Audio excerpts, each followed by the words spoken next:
to accept the agenda as presented, sorry. All those in favor?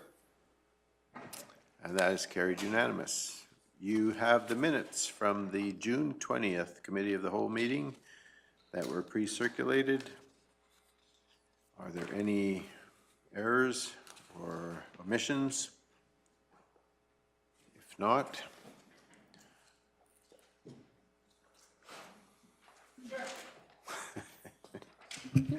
I'll approve the June 20th Cal meeting. so a motion from Councillor Phobes to approve the minutes of the June 20th Committee of the Whole meeting as presented. All those in favor? And that again is carried unanimous. Thank you. All right, we're going to move on to new business, which is 2.1, land use bylaw amendments for renewable energy. And Ms. Hazel. I'm on. Good afternoon, everyone. Sorry I talked a bit this morning. Hopefully my frog will go away. This is regarding the land use bylaw amendment for renewable energy. So during a closed session portion of the June 13th council meeting, council directed administration to initiate an amendment to the land use bylaw to revise the sections relating specifically to renewable energy. Council further accepted an amended timeline on June 27th, 2023 to make these changes to the land use bylaw as noted below. I'm not going to go through those, but just know that if any one of those pieces changes, that it just pushes the adoption date a little bit later. Administration would like to take this opportunity to work with council to determine what level of change council would like initiated within the land use bylaw so that we may ensure we address council's concerns with renewable energy developments within the county. When discussing what changes council would like administration to explore, we would like to provide council with some information which may help guide you in how you would like us to amend the land use bylaw. One document that should be taken into consideration is the Alberta Municipal Government Act, specifically section 619 and 620. The Act indicates that a license, permit, approval, or other authorization granted by the NRCB, ERCB, AER, AEUB, or AUC prevails in accordance with this section over any statutory plan, land use bylaw, subdivision decision, or development decision by a subdivision authority, development authority, subdivision and development appeal board, or the Land and Property Rights Tribunal, or any other authorization under this part. When an application is received by a municipality for a statutory plan amendment, land use bylaw amendment, subdivision approval, development permit, or other authorization under this part, and the application is consistent with a license, permit, approval, or other authorization granted by the NRCB, ERCB, AER, AEUB, or AUC, the municipality must approve the application to the extent that it complies with the license, permit, approval, or other authorization granted under subsection 1. An approval of a statutory plan amendment or land use bylaw amendment under subsection 2 and must be granted within 90 days after the application or a longer time agreed on by the applicant and the municipality, and is not subject to the requirements of section 692 unless, in the opinion of the municipality, the statutory plan amendment or land use bylaw amendment relates to matters not included in the license, permit, approval, or other authorization granted by any of these agencies. If a municipality that is considering an application under subsection 2 holds a hearing, the hearing may not address matters already decided by these agencies, except as necessary to determine whether an amendment to a statutory plan or land use bylaw is required. If a municipality does not approve an application under subsection 2 to amend a statutory plan or land use bylaw, or the municipality does not comply with subsection 3, the applicant may appeal to the Land and Property Rights Tribunal by filing with the tribunal a notice of appeal and a statutory declaration stating why mediation was unsuccessful or why the applicant believes that the municipality was unwilling to attempt to use mediation.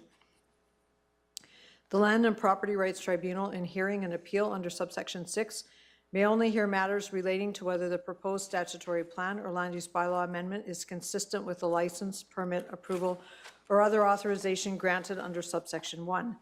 In an appeal under this section, the Land and Property Rights Tribunal may order the municipality to amend the statutory plan or land use bylaw in order to comply with the license, permit, or approval or other authorization granted by one of these agencies. They could also dismiss the appeal.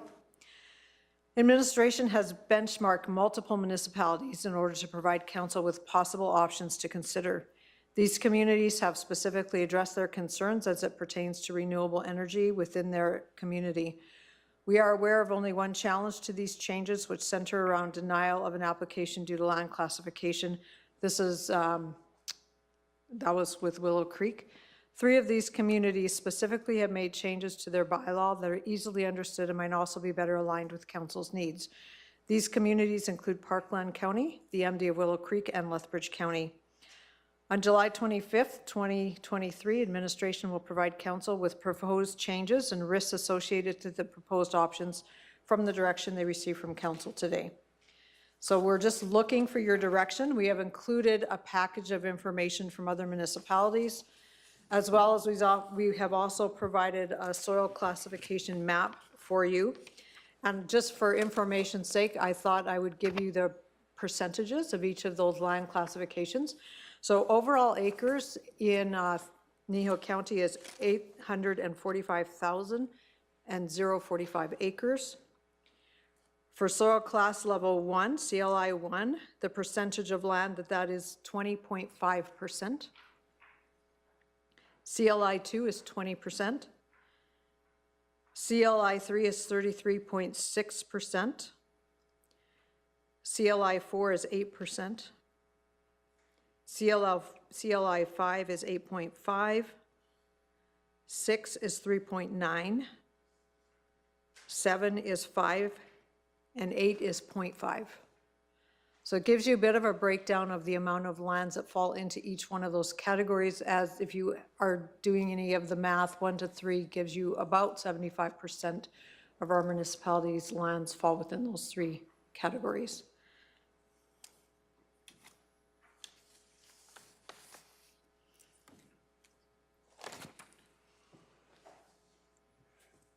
Any questions or comments at this point in time? I guess I just have one comment, and my comment would be is I really don't care, that's the word I'm going to use, whether AUC, AER, NRCB, or any of those quasi-judicial boards decide to overrule what's in our land use bylaw. What I really would like to see us have is a robust land use bylaw that's, as you said already, easily understood and not hard to interpret, especially as it relates to these renewable energy. And in recognition of the fact that we might be overruled, to me, that is not a major concern for me right now.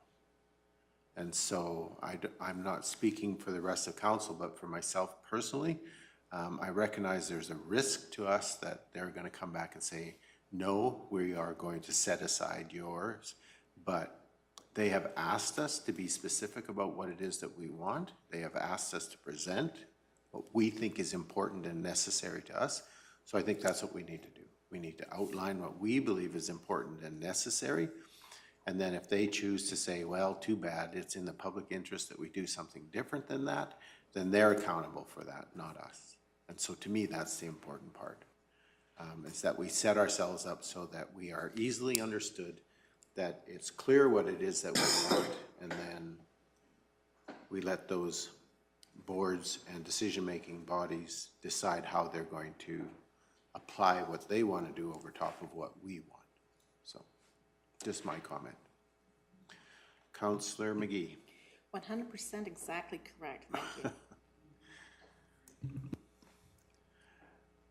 So the big problem in my mind is how do we make ourselves clear and how do we state what it is that we want?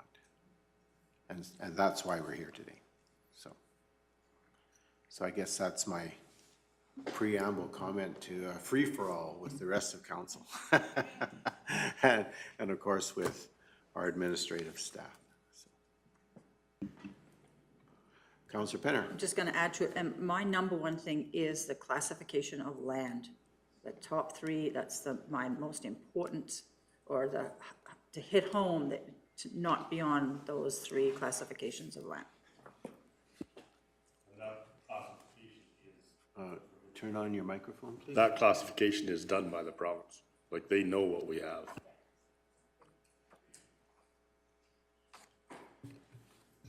Mr. Gannon, please.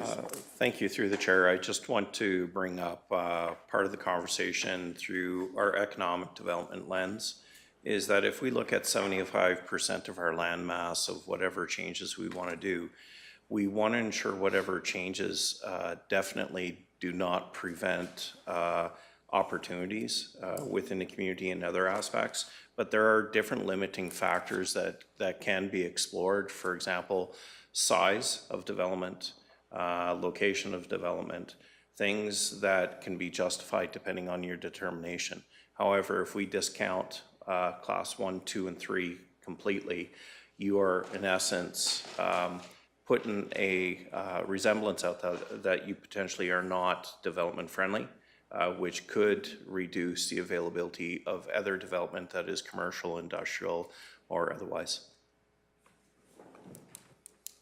Councilor Penner. No, and thank you for that, and I fully understand that. But like there's a few parameters that maybe we have to set in regards to that, so.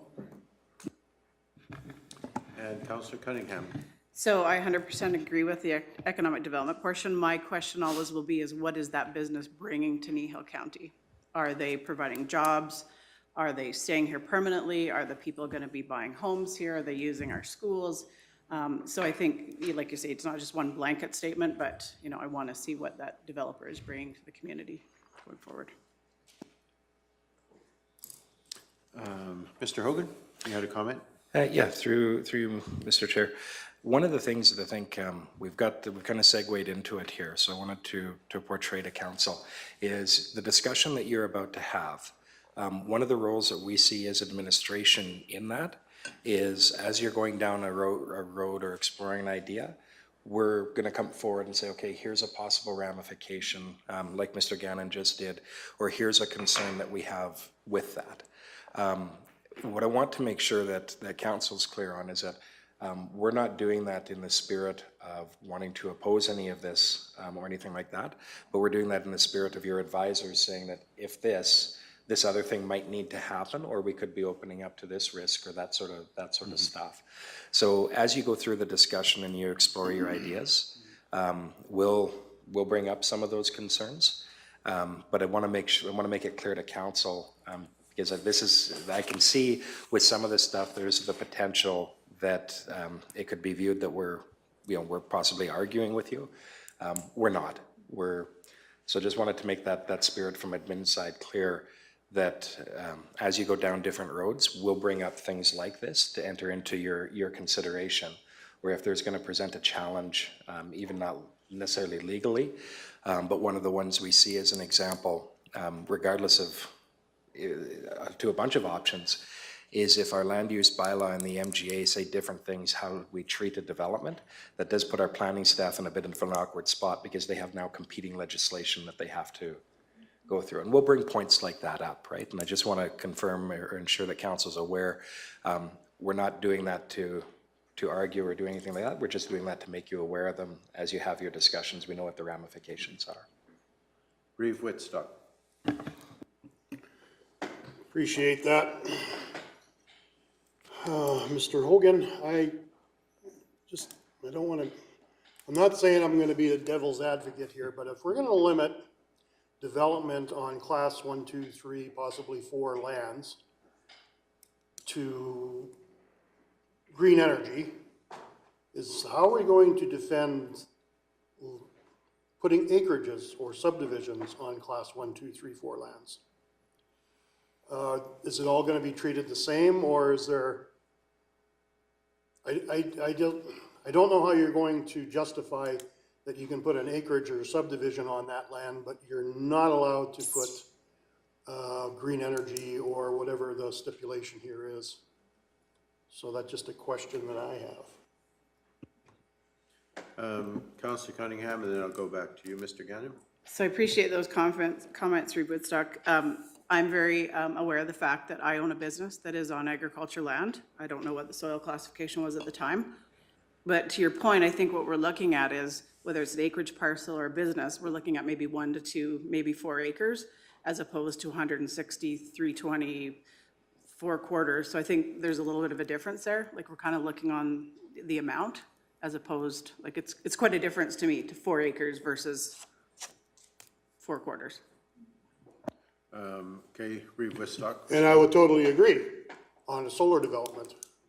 But when you're looking at wind turbines, you're probably looking at that 4 or 5 acre subdivision. Or, well, it's actually not a subdivision, but footprint. Footprint, yes. Mr. Gannon, you had a comment.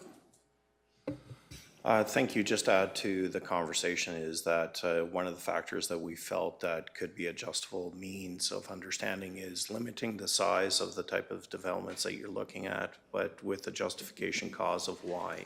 So if you're looking at using a size of development, some of the larger scope areas, you want to really try to govern and understand, are you looking at potentially building larger residential areas within the municipality, or if a warehouse business comes, what's the largest you want to do?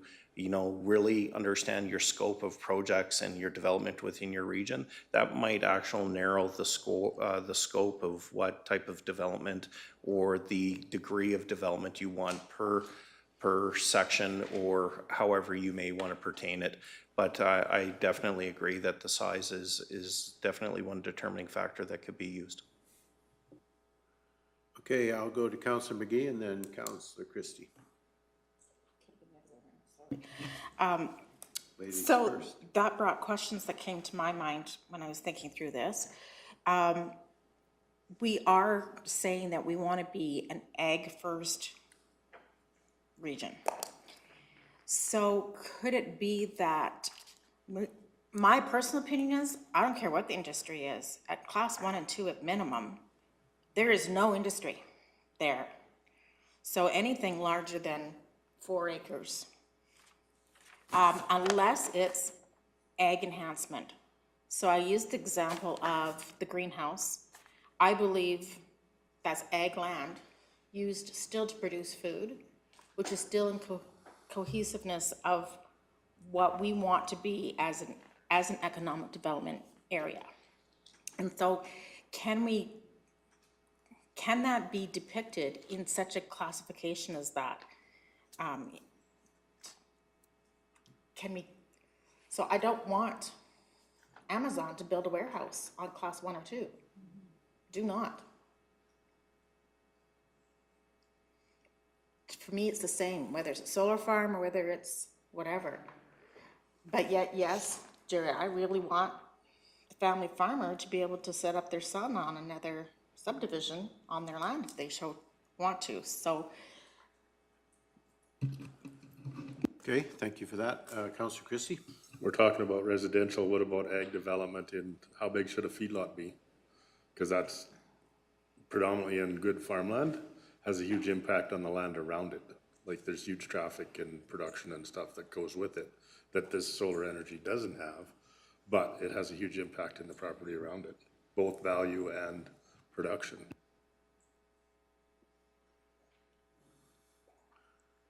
So I think that's really what we're going to have to strike a balance on, is the desire for development that generates revenue and the preservation of our ag heritage and our agriculture focus on land. I guess the problem that I have with the discussion we're having today is this really, it's a permanent loss, and it is a permanent loss if Amazon was to build a warehouse, or if we were to cover it with pavement and concrete. If we lived alongside someplace like Red Deer or Calgary, we'd be facing this every day because they would be expanding. So when I read through the materials that were presented and I looked at some of the other municipalities and their land use bylaws as they specifically related to green energy, I think there's a lot of things there that we could pull out and use because a precedent is already set.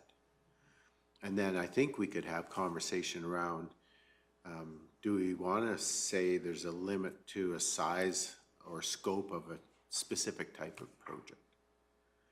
So would we allow solar energy development on individual parcels of 160 acres if they meet the land classification, but we don't want them to be 5,000 acres?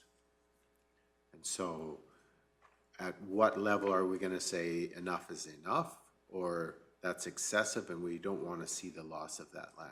Because the other thing we have to realize is, to say somebody came along and they wanted to put in an industrial park, and they were going to put it in along the number 9 highway, and they were buying 80 acres off the front of 3 quarters that face the highway, and they're going to do a massive industrial park development, would we say no? And in my mind, the answer is no. I wouldn't say no, but I'd have to look at the merits of the project and then decide whether that's something that would be of value to us. And so there's always going to be an element of where we have to look at that development and say, is that something that we desire? And if so, how do we accommodate that in our land use bylaw? And at the same time say, is that something that we're not at all interested in? And so for me, 160 acres of solar panel on appropriate type of ag land, I could probably say yes to that, but I'm not happy with where we're currently having them developed. And so how do we direct that development more so into a place that we can at least tolerate having it there, or that we would support having it there, as opposed to having it happen sort of helter-skelter and random, and we have what we have. And to me, that's kind of the way I'm looking at this, is how do we direct development into places that we actually want it to happen, and that it's at least in the long term, we're going to be able to look at that development and say that was good for us as a county, and it didn't harm our ag first philosophy. Ag first can harm our ability to have development if we're not willing to consider things outside. So I think I would have a real problem with us saying we're going to put in our land use bylaw the maximum developable space within a specific piece of land is 5 acres. I think that would become problematic for us in a big hurry. So how do we preserve that ag side, and how do we direct development in areas that we want it to happen? Councillor McGee. I think you just made a really good argument for why we need an ag development officer in place as soon as possible, because that would be under the economic development plan, is to be able to direct where we would prefer to have it. So that's one of the pieces that's the problem with this conversation, I would guess, to say, is that this affects many different dynamics, not just our land use. And that's the challenge. Yeah. It's very complex, actually. We're trying to simplify a complex thing. The other thing, though, I wanted to just highlight that keeps running through my mind and frustrates me, and I think you guys have heard me say this in the back time here and there. The day I first heard about the solar farm, that solar development that's going to be happening, the second solar development that's going to be happening, was also the same day I heard on the news that the UN declared us in a food shortage. And so it was considered their top crisis in their top 5 or 3, I can't remember. But so on that same day, we're saying we're taking out #1 food producing land, when the UN is saying we have a problem producing enough food. To me, that's a huge good justification. And if we want to, there is economic future in being food oriented on pieces of land. That is economic future. Right now, the way the tax base is for municipalities, it might not look that way, but I believe the future is, if you can produce land and you've got produce food and you have water, you're going to be wealthy. And so let's not give up that, because right now there's a trend to look different than that. The UN saying, we're in a crisis about food. So why are we taking food production out? It just doesn't make sense to me. The greater good is food.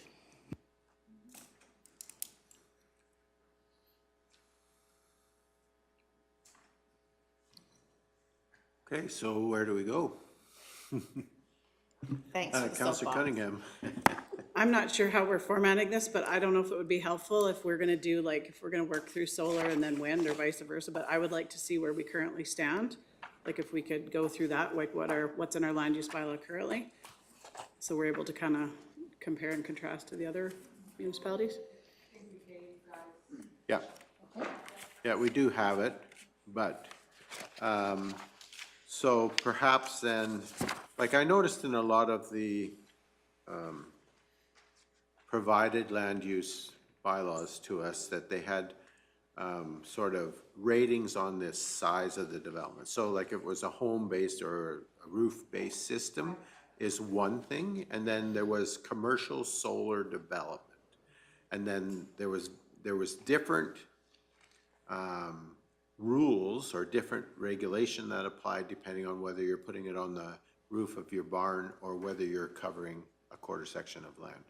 And I think that, to me, that made sense because it targeted specific regulation to the big development that didn't necessarily apply to a small development. And so I think looking at our own one, I didn't really see that we defined that. We don't require development for private use. They do have to do safety code permits. Yeah. We used to require development for that private use, but if somebody wants to do an economic system now, and I should clarify, if they do ground mounted, they do need a development permit because we do have rules and counties that those can be. But if it's a private system, they still have to do all the safety code stuff and go through us that way. I think it's wise to keep them separate because one is actually for personal use versus feeding back into the grid. The other comment that I would say is for a lot of them will pull out alternative energy. Because alternative energy is a much broader conversation, I think it's wise to leave it off until you can have a more robust conversation and just stick with more of the solar and wind. And I'm only advising that because there's so many things that are coming. Like you could have that small nuclear reactors, you could have hydrogen, you could have a lot of different types of developments that we don't really have time to research appropriately to make those changes in here within this timeline. So that's my recommendation is that the alternative climate stays and we focus more on solar and wind aspects of it. Well, I guess the reason I made the comment I did is, like, if you look at Willow Creek or some of the others, they have a very specific, here's solar energy, this is in our land use bylaw. These are solar energy development for household individual application. And then there's solar energy commercial industrial applications. And so if you look at the rules, there's some similarity in some of the rules, but there's also more flexibility in the household individual kind of usage and much more stringent expectation for a commercial. And so that's, I would kind of like to see us move in that direction. If all of council is of that mind, I would like to see us kind of move towards where we actually separate what I might do, you know, at home compared to what I might do if I was a big company coming in here looking to put 500-600 acres or 5,000 acres or 100 acres under solar. And just the expectations then would be different. I guess that's what I'm saying. Councillor Phobes, absolutely. I would agree with you, just because when I looked at ones outside of what you presented to us, they do have the separation, so if someone didn't want to come in and visit with you to have that conversation, they could actually read and see what would be available if you were doing it personally as opposed to commercial. So I also am on board with that as well. Councillor Christie. What is the definition of commercial or private?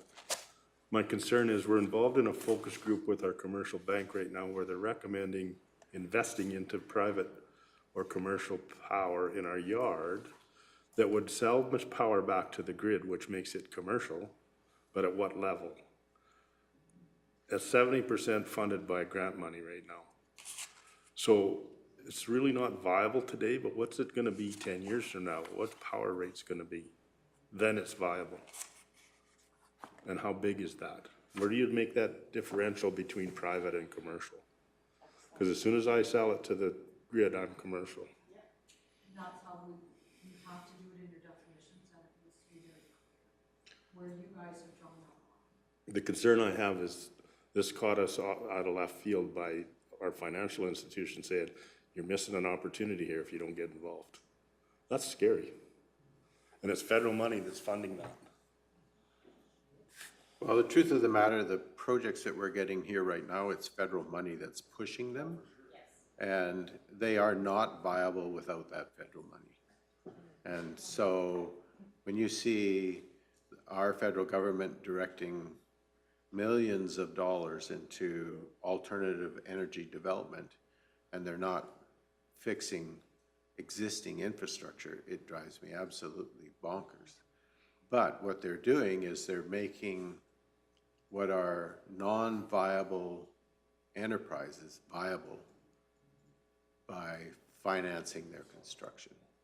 They're putting the capital costs into them, and they make them viable because they didn't have this big overhead that they have to deal with. And it's driven by a philosophy that says this is the direction that we as a country want to go.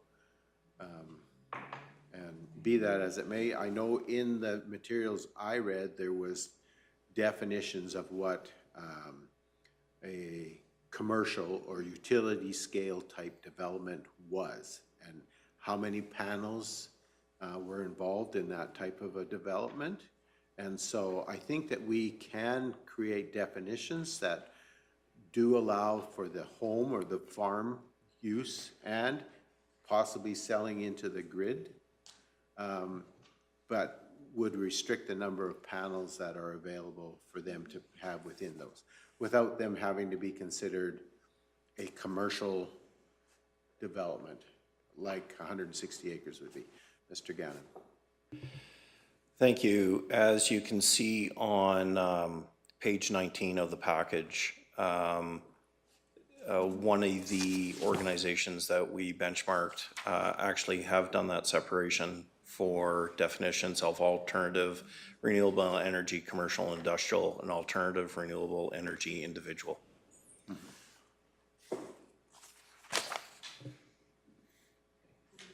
Councillor Cunningham. Questions?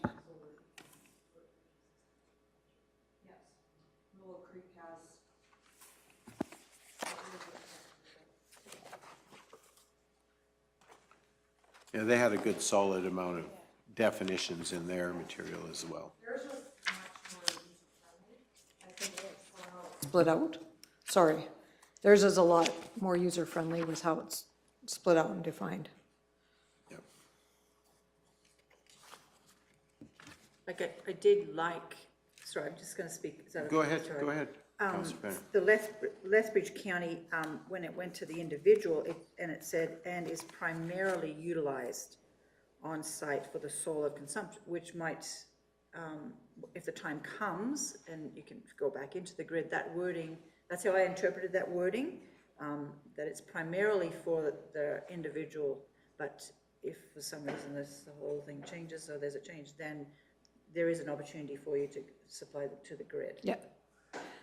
The first definition in the Willow Creek under the solar is for solar system agriculture, is a system using solar panels to collect solar energy from the sun and convert it to energy to be used for on-farm purposes, agricultural production or processing, and on-site consumption.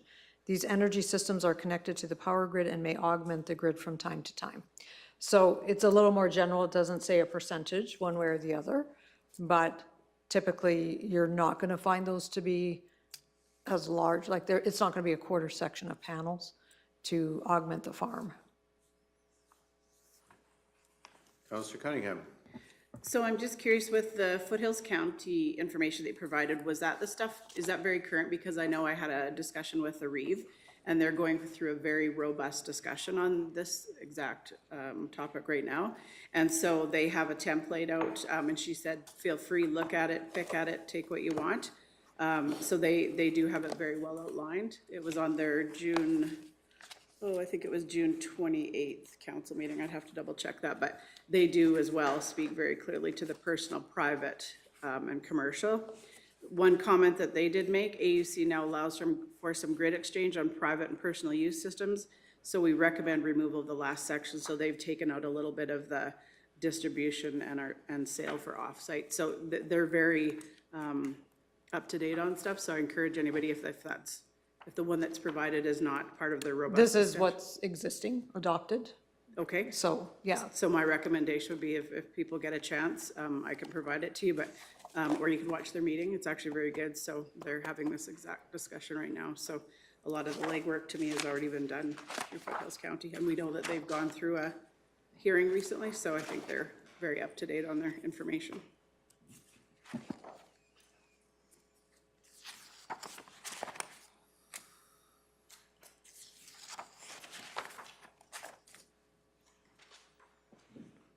Any other comments? Mr. Gannon. Thank you. Thank you through the chair. I just want to touch on some specifics within these benchmarkings and indulge council that, you know, if there's something that you've seen here that triggers that you like, please point that out so we can, you know, have somewhat of a understanding of direction, what you like about it, and we can move forward with it. I know there was a lot of reading here, and if there's other information from Foothill Council or Foothills that you have, the specific items of why we like it and why you want to move forward. So we have council's input of where to go and be able to provide the best possible solutions to. And in that as well, like what I've gathered so far is you want private versus commercial to be broken apart. So we have both of those, and I'm just speaking solar right now because this is what we're dealing with. Land classification, I've heard 1 to 3. I don't know if there's any argument to that. And then you've also talked about potential size limits. That will have to be clarified for us so that we know what you're thinking if you're wanting to propose that. Well, just a comment I would make is when I was reading through the materials, in terms of readability, I found Foothills' presentation more difficult to get a clear understanding from than, say, perhaps Willow Creek's. I felt Willow Creek did a better job of outlining this is solar development for private use and or farm, and this is solar development that would be commercial. And I felt that when I was looking through Foothills stuff, and maybe it's just me, as I was looking through it, I felt it was a little bit like what we currently have, where I couldn't really grab and distinguish the one from the other. So maybe it has changed quite a bit. Okay. I agree with those comments quite. I was going to say the same thing. I only printed a couple off, and I printed those 2 off, one to show one that's too complicated to understand, and one to show what I'd ideally like to see. What I really liked about Willow Creek is, let me just get to the page of me. Their last comments on number 8 of their, so it would be page 73 of our package. Their number 8, additional conditions. They have some really clear definition of what they want to see happening on some of those details. And I really appreciate that being so clearly outlined. I think we can't give too much detail. Okay, I said that poorly. There's never too much detail. And Can never not provide yeah, enough detail? yes, there you go. say, the Queen of English. So that would be, I would like to see as much detail in those kind of capacities as possible. Having said that, I have a question that might not apply here, but is overall to my philosophy. We, for example, say we want to see weed control plan and it to be done well. Okay, so what from there happens? They can give us a weed control plan, they don't execute it, weeds are unbelievable, now what? And so how can we address that more firmly in this specific part, but can we also have more guts behind it afterwards? Can we make part of the, I'd like to see hefty fines for weed problems. Does that belong in this conversation or somewhere else? That's the part I need clarity on from whoever can give it to me. But that is an example. These are great ideals of what we want them to do, but how do we make sure that's what they do? Because the weed system situation on the corner right now, if I was the neighbors, I'd be some upset. That's costing me money as a neighbor. Not acceptable. So is that something that we would make sure under definitions what weed control means? Yes. Couple comments on just specifically to the weeds. If it's noxious, we can always deal with those under the ASB, and we've got people certified to do that. So that part is always the case. It is a plan, and for us, we also dictate what they seed on our end. That's one of the conditions that we put on. We do want to see their plan, but it is a plan that is required usually with their application to AUC, so it's something that the AUC weighs in on. It doesn't mean we can't, and I've talked to the developer on numerous times for other things, and other developers as well. Doesn't mean we can't give them a call and say, hey, the weeds are out of control, you need to go deal with it. So I think that's always an enforcement option. Penalties, we do have some in the land use bylaw. I didn't grab mine quickly here, but they're more at the beginning and they more relate to the development and not getting permits. Then you get a double fee and those types of things. Otherwise, those penalties need to be spelled out somewhere in a bylaw or in our master rates, for example. If we're going to penalize them for certain things, then it has to be somewhere. And I probably would tend to keep that out of land use because that makes land use really muddy. It's better to have all of that fees and penalties in a different one document. Great, that's kind of what I had figured, and so I guess it's a future conversation. I'd like us to get tougher with that. And I don't think solar is the only conversation I'm having with. I don't care if it's the, seed cleaning plant. If it's out of control, we need to be able to exercise some authority to make that different. Go ahead, Mr. Gannon, and then I just want to make a suggestion. Thank you. That was one point I was going to bring up, is that our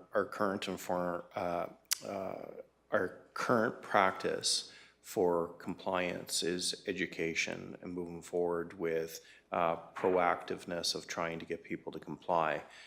But, the program can change and adjust depending on the level of risk and the determination council wants with our bylaw and how you want to move forward with these type of triggers that you have. So that could be adjusted in other programs and how we enforce them. Okay, so just before we go any further with our conversation, since I've been informed that Foothills document looks quite different than it is, could I suggest we just take a little bit of a recess and could you print that document for us so that we have access to it?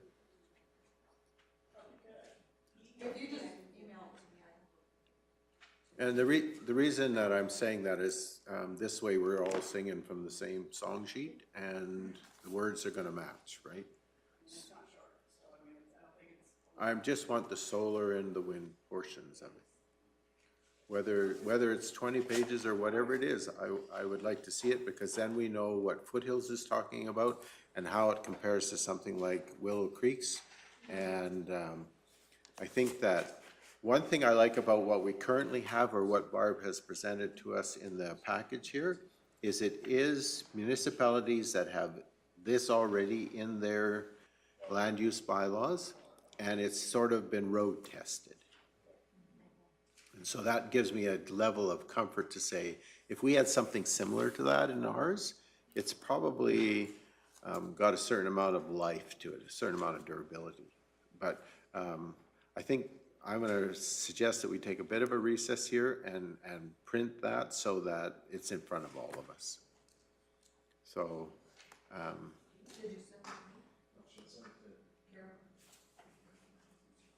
and I prefer to have it in hard copy if I could. So let's take a 10-minute recess, if that's okay. So we'll come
So moved, I'll move us into closed session.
Okay, so we had a motion to come back into open session at 2:32.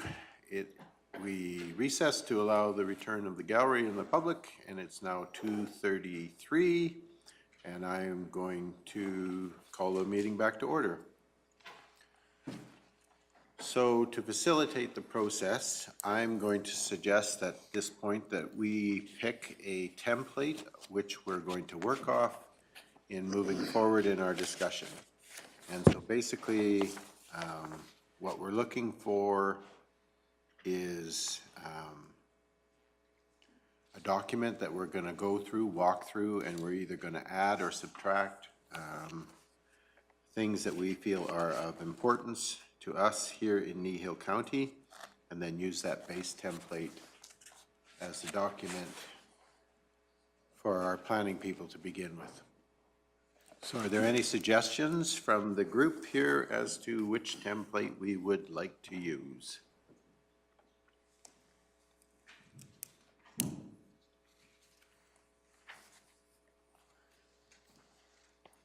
Councillor Christie. I like Willow Creek better, but I realize it's being reviewed right now, but it would give us a starting point. Okay. Suggestion is that we use Willow Creek and we bring in items of concern and direction from other documents, as well as our own ideas as to what things are important to us here in Kneehill County. So is there a general agreement? I'll just look for a consensus. Is that an okay approach to take? Councillor Forbes, Councillor Cunningham. Okay, all right. So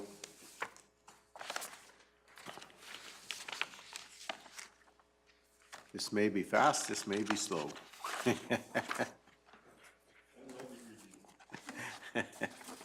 Always room for change. Okay, so the Willow Creek solar energy and alternative renewable energy portion starts on page 68. Is that right? Oh, no. Page 62. All right, do we want to spend some time on wind and then move to solar? Okay. So there's a bunch of definitions. Schedule 11 definitions 1. So some of this stuff is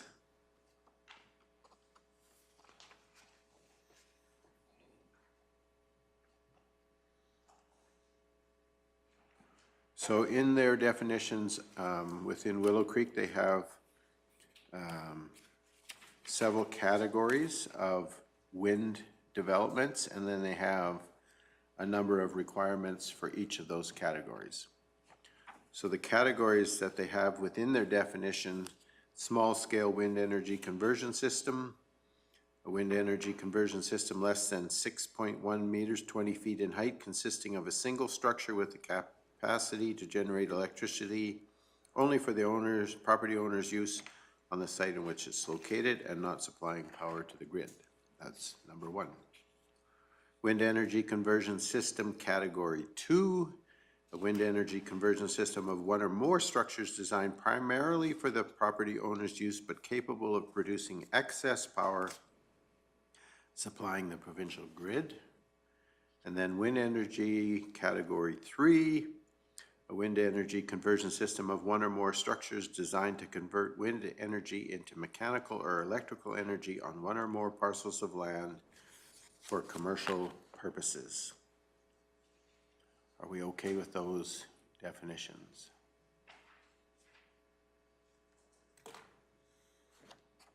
Okay. Do we need anything else in that list of definitions?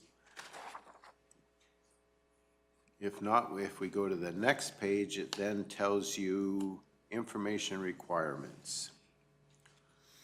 So all development applications for a wind energy conversion system, depending on category, shall be required to be accompanied by the following. So in all cases, there's a site plan labeling of information within the schedule, location of other utilities. For the commercial one, there's the consultation process. Also, for the commercial one, there's an analysis of the visual impact of the project with respect to the scenic qualities of the municipal landscape, including the cumulative impact of other wind energy conversion systems in the area and the impact of the overhead collection lines.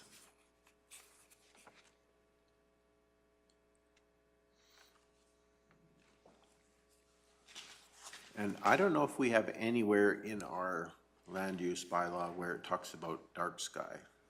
Do we? No. Okay, all right. If we did, then this would be an appropriate place to talk about that. All right, and then all three are required to provide elevations, photographs, and so on of the proposed towers, the manufacturer's specifications, including kilowatts and other safety features, types of materials. And then for the category 2 and 3, a noise analysis at the site of the installation and the boundary of the property containing the development to ensure consistency with AUC Rule 12 and Noise Directive 38. Then all are required to talk about the specifications for foundation and anchor design. And the last two require proof of the applicant's circulation to require regulatory agencies, yeah, okay, so that they've talked to the appropriate regulatory agents and government departments. All three are required to provide information regarding general public safety, and the commercial ones are required to provide information on impacts to the local road system, including required approaches from public roads.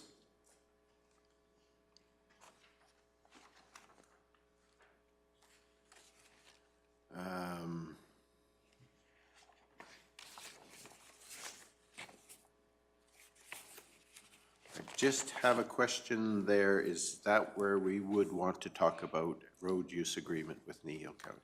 That will be in the conditions. This is what they have to.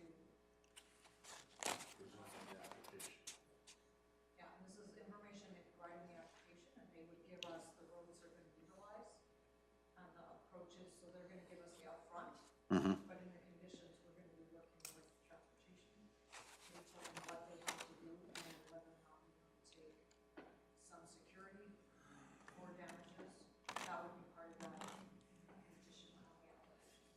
Okay, so when we talk about the impacts on the local road system, we don't necessarily need to mention anything about preservation of our infrastructure, our roads. They're gonna tell us which ones they're gonna impact, and then we're gonna say, you're gonna sign a road use agreement? Sorry. They'll tell us the ones that they are going to impact or they need to travel down, and what changes might need to be made to those roads to bring in those large loads. And then we will let them know whether or not that's acceptable, but that happens through the development side. So they'll be required to do a development agreement and a road use agreement. And then there may be roads where we say, no, I'm sorry, you're gonna have to find another option, or depending on what that is. Okay, Does that make sense? That doesn't have to be addressed at all here in the land use. Not when they're first, no. It'll show up in the condition side. Okay. So then if we move on, a plan outlining site decommissioning and reclamation.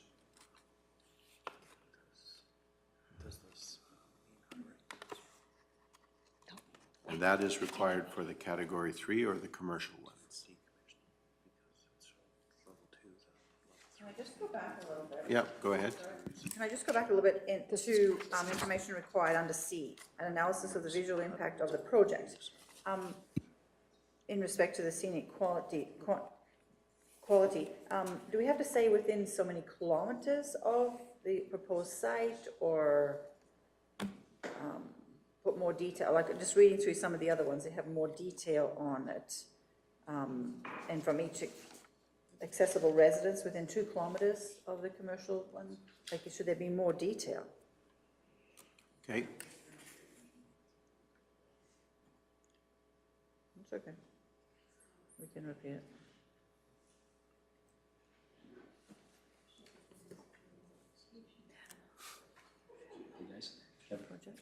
hello?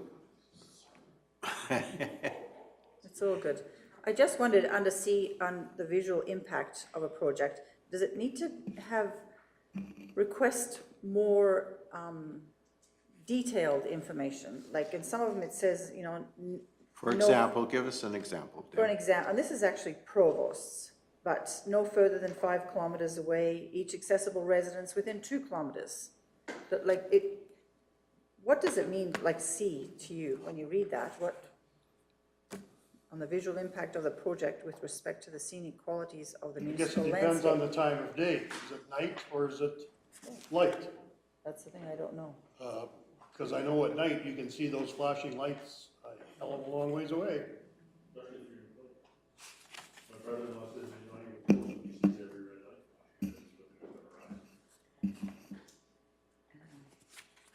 I would tend to see as a distance. It is going to be very subjective. And you're asking a company to provide their analysis of the visual impact to adjacents. So I do think we need to know how we're going to define it to them. And to me, I think it's. Barb, you have to use your microphone. Sorry. For me, I think it's how far can you see that? How many residents could potentially be impacted by that day or night? But then what do we do with that information? So it's challenging to ask for something if we have nothing to do with it. Councillor Cunningham. I guess, is that important information for an adjacent to wanna, to be aware of though? Like, you know, to me, that would be. So in what way would you like us to address that specific issue? Do you want to put in some sort of more definitive distance? I mean, you currently can see the existing ones almost anywhere within our municipality. Yeah, and these are going to be so much bigger that you're going to see them everywhere. So it's information, but if you can't do anything with that information, I'm not sure. Yeah.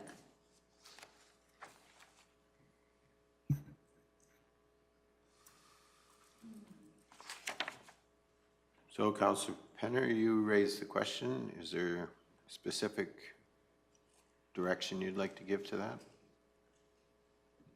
Well, I just wanted their feedback, whether that information should be in there, just so that we're able to fall back on it if we have to go to wherever, court or wherever, that we made them do the work beforehand, and even the adjacent landowners can see that it's there, and they said this is what it's at, and now it's Yeah. completely opposite, and What as a municipality will we do if they come back and say, you can see us for 25 miles? right. Like, Councillor Cunningham. that's the challenge when you ask for this information. Well, to me, I think it's just, again, it's information for those adjacent landowners, and I guess at some point they have to make the decision whether they're gonna appeal the development permit, so I think it's our due diligence to make sure they're aware of what the impact will be. Then the adjacents can decide what they're gonna do going forward.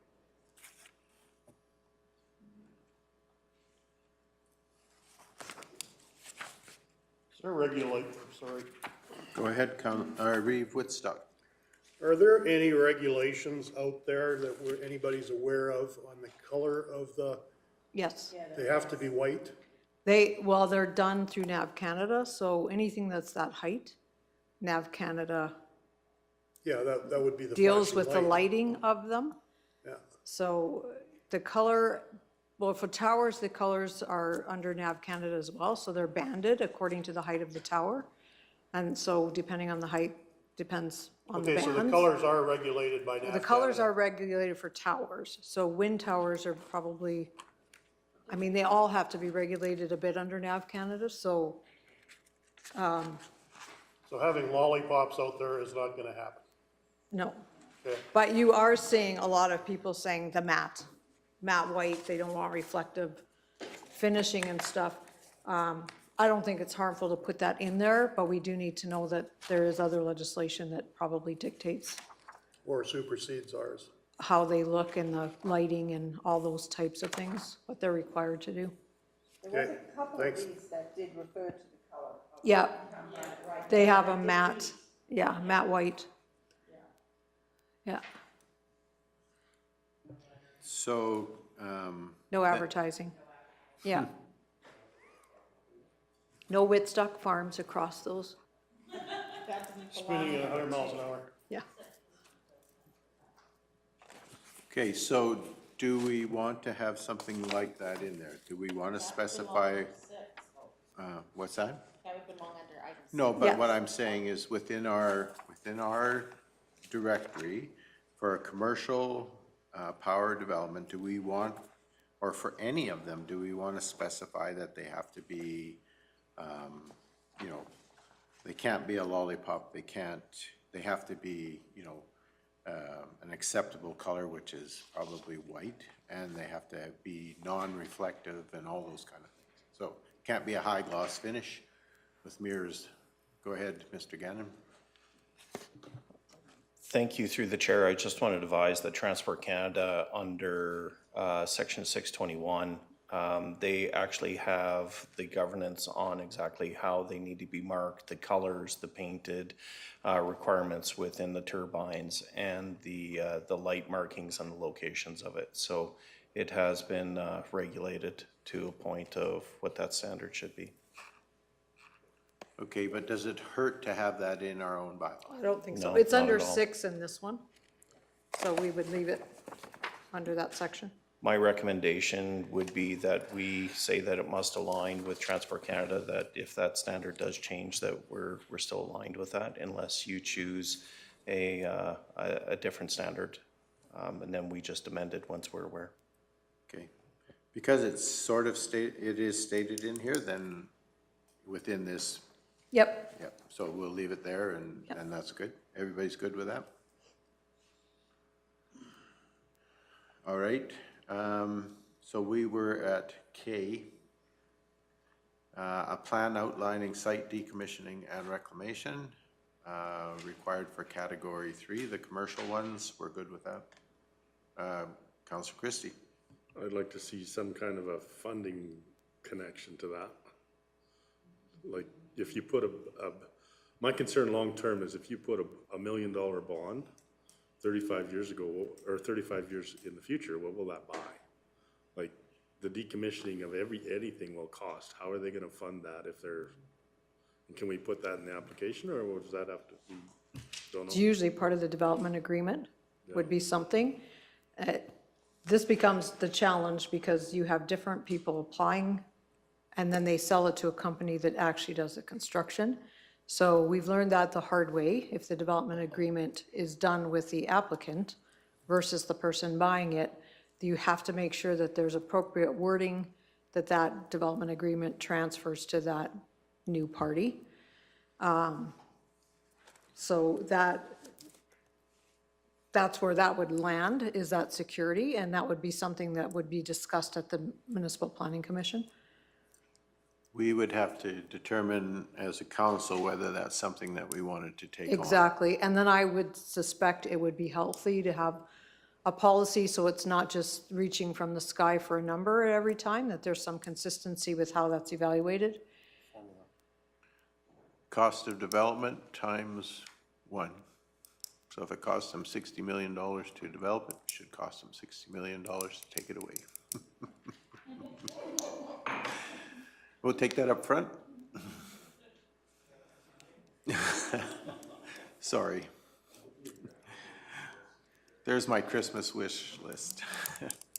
So, I mean, That's, if we were to put a clause like that in there, saying that they were required to give a bond to the municipality, then that could potentially put us in the place where at the end of life, if they walked away, we then become liable for the reclamation. And we have to determine, is that something we really want to ask future taxpayers in Kneehill County to ante up for?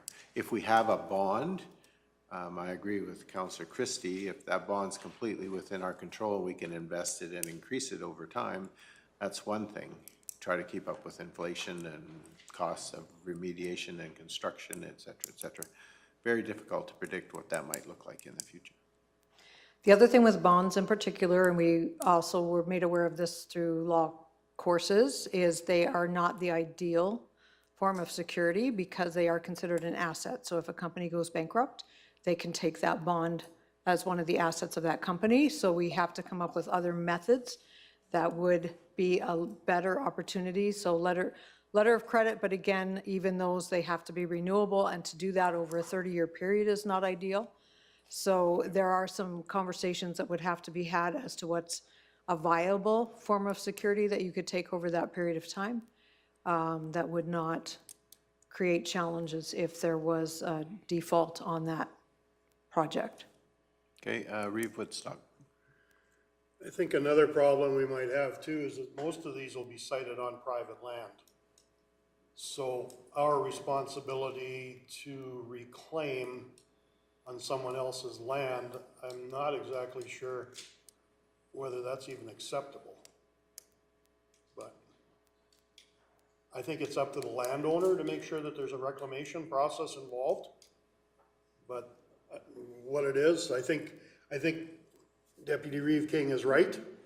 If it's 60 million to set it up, it's 60 million to reclaim it, because you're looking 25 years down the road or longer. Mr. Gannon. Thank you. Just a quick note on that. Through legal representation, they made a mention to me that one of the understandings of when you're doing the bond or you're doing the AUC requirement of being a stakeholder in this application is that if that land ever defaults, it defaults to the municipality.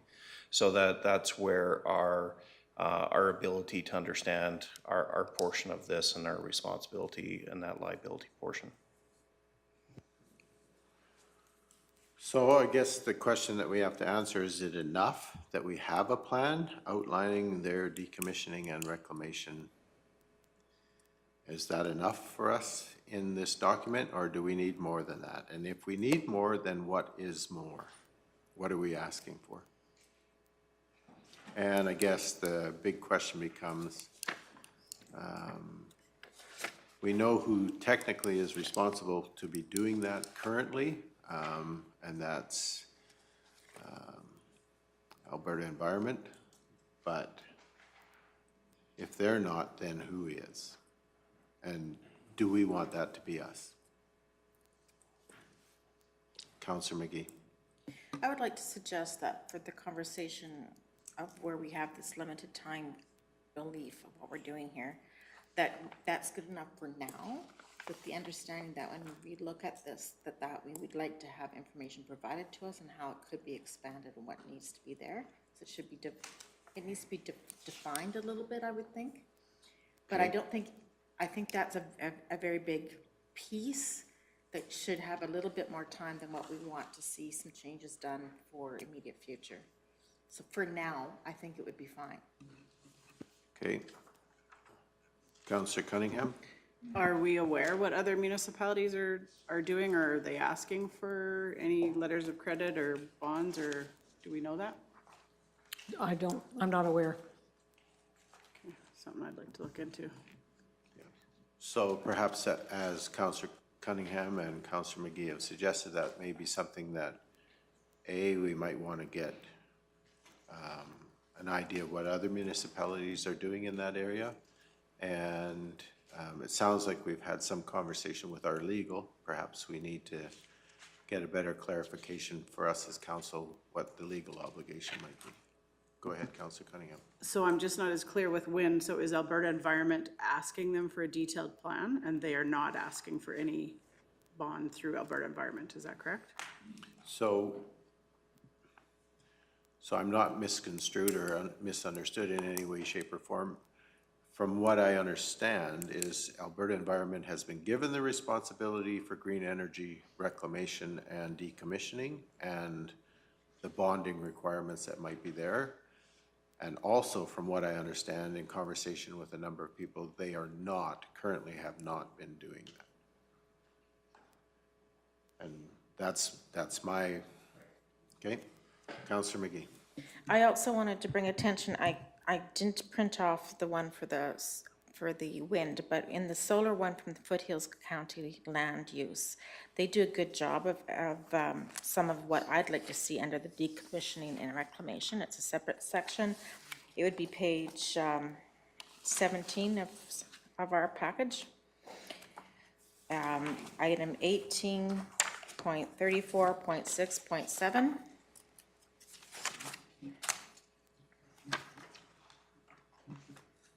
That was Foothills County. Well, maybe it's not page 17. Page 17 of 77. 18.34.6.7. And if you take out clause C, of course. Guess you could leave it in and say if the wind power generation system is out of service or. Yeah. I would think they'd be very similar.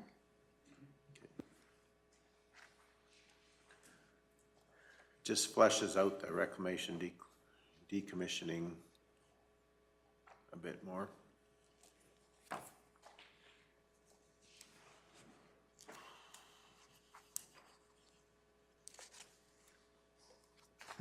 So Barb, if a windmill stops producing, like out of 6 of them, 5 are still producing, 1's not, would we still be collecting taxes on that one that's not being used? Say it hasn't turned for 2 years. The rest do. That I don't know. Anybody? Now, I think when the assessors were here from Municipal Affairs, I think they said as long as they're there, it's not zero. Because I think there was an understanding that they would decommission to zero in 25 years. But if it's not producing, I don't know that answer. But if a surface well, oil and gas, is not producing and they still have equipment sitting there, there's still an assessed value to that equipment. Yeah. So I would assume that that's probably true also of these type of developments. The question in our mind is, if they're no longer producing energy, do we still want them there 50 years later? And the answer is no. Like I noticed on Foothills, it says this is to do with solar with a period of 6 months. It is to be deemed non-productive. And when it came to Provost and to do with to do with wind, sorry, and you guys don't have this, it was 2 years. If it hasn't. I been think done there's 2 something in the years. legislation though. Okay. I think it's, I don't know if it's in the AUC. I've read so much that now, don't quote me, but it is in one of the legislations. So I do think there's timelines given to them that if it's not operative, and they do have to provide a reclamation and conservation plan to Alberta Environment, I think within a year of operation, they start operation, as to what they're going to do. But I'll have to go find that piece specifically, but I do think there's some timelines attached.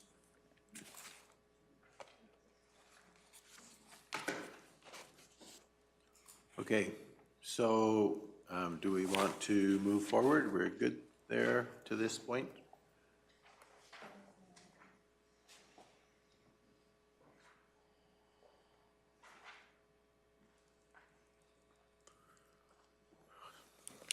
So the last one in that description is a description of potential impacts on existing or nearby wind energy conversion systems and wind infrastructure on adjacent properties.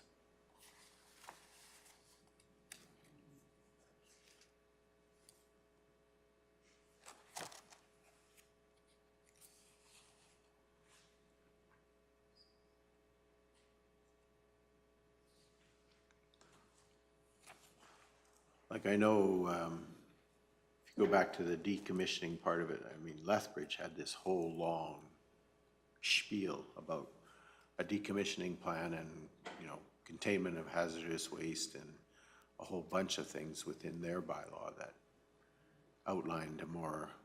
But if we ask for a decommissioning plan, maybe one of the things that we could look at is within that plan, our expectation is we would have those things addressed. Rather than putting it in the land use bylaw, we could say this is what's expected within the decommissioning plan. We could.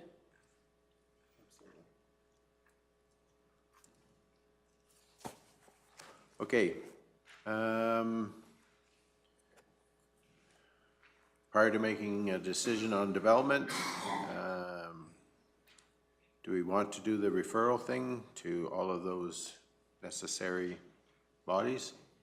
We currently do that kind of We do anyway. do that. I would comment on this. Almost all of these, their names have changed, and they do every time there's an election. Yeah. So I'm reluctant to put names in here, but these are the agencies that we would send this out to. Okay. So this, just an eye-opener with what happened with Oyen, to do with wind. So the air ambulance will not land in Oyen because of the distance relative to the strip. And I noticed on Provost again, they actually say stars, who are, you know, like should we be getting a referral from the whichever medical service Yes. or something like this? Just to add another one to this.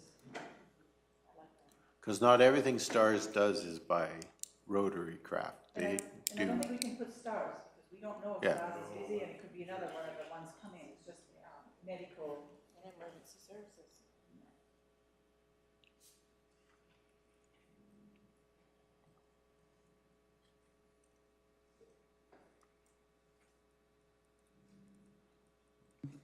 So I don't know, Mike, if this is too big, but I'm thinking of emergency services. You brought in a helicopter to take care of a fire.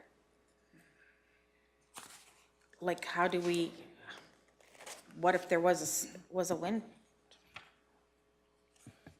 thing there? Like, how does that limit that? I mean, of course, if you have spinning blades, a bunch, but yeah, it might, but I think that's part of what, you know, when our system of internal notifications and those sorts of things take place, we have, you know, whether it's, well, I'll lump it in, our protective services group would look at potential impacts like that, right? Now, they're not gonna look to them to the point of saying, this is exactly how it would affect a chopper coming out of X location, but they'll say, hey, this might be a concern. I would never thought of it until that came out out there. Right. I know in Lethbridge, they do specifically refer to air ambulance in one of the organizations that would be referred to. Anyway, Mr. Gannon. Every agency has a different form of protocols which they follow. So, for example, emergency management, if there was an emergency that's being measured and managed through that system, they measure the risk, they measure the understanding, and they adapt to those risks as they see. So there might be a different criteria for, let's say, air ambulance versus fire response, depending on the type of fixed wing or non-fixed wing that material that they're using to ensure that it's applicable for the situation. And if not, they find another strategy to ensure that they can move forward with it. Councillor McGee. So would this, then, would Councillor Penner's question apply to setbacks to hospitals? Would that be a better way to address it? With us, we will notify the airports as well, so they will get an opportunity to provide comment, which is why we had a response. In this case, it was outside of the normal. So we'll do that, but as part of NavCan, they can also jump in on that. But we want to know, even if we put up a tower, if they're within a proximity of an airport, we will notify that airport to say, And then they will have the helicopter landing pads there as well. So they should be providing those comments back to us or to the AUC if there's issue there, for sure.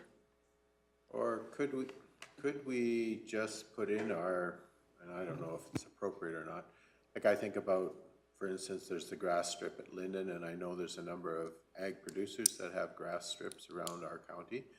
Can we just say that there are no wind development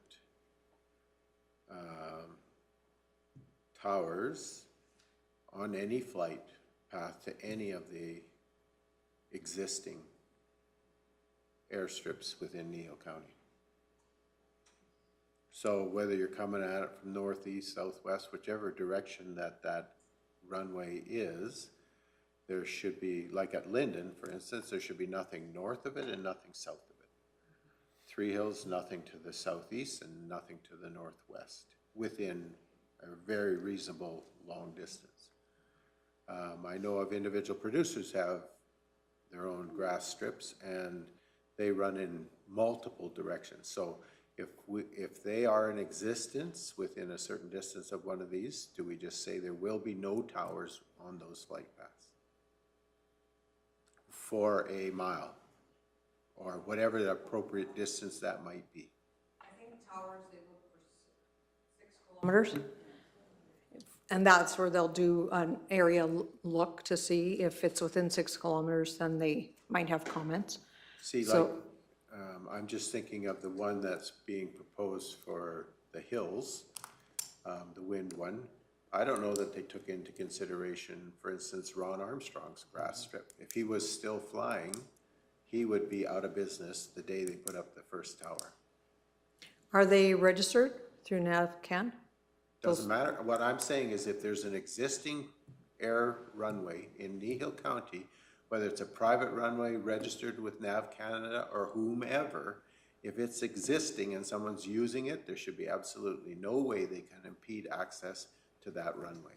So in Ron Armstrong's case, he sold his airplane because he's now old enough that he no longer wants to fly, nor does his wife want him to.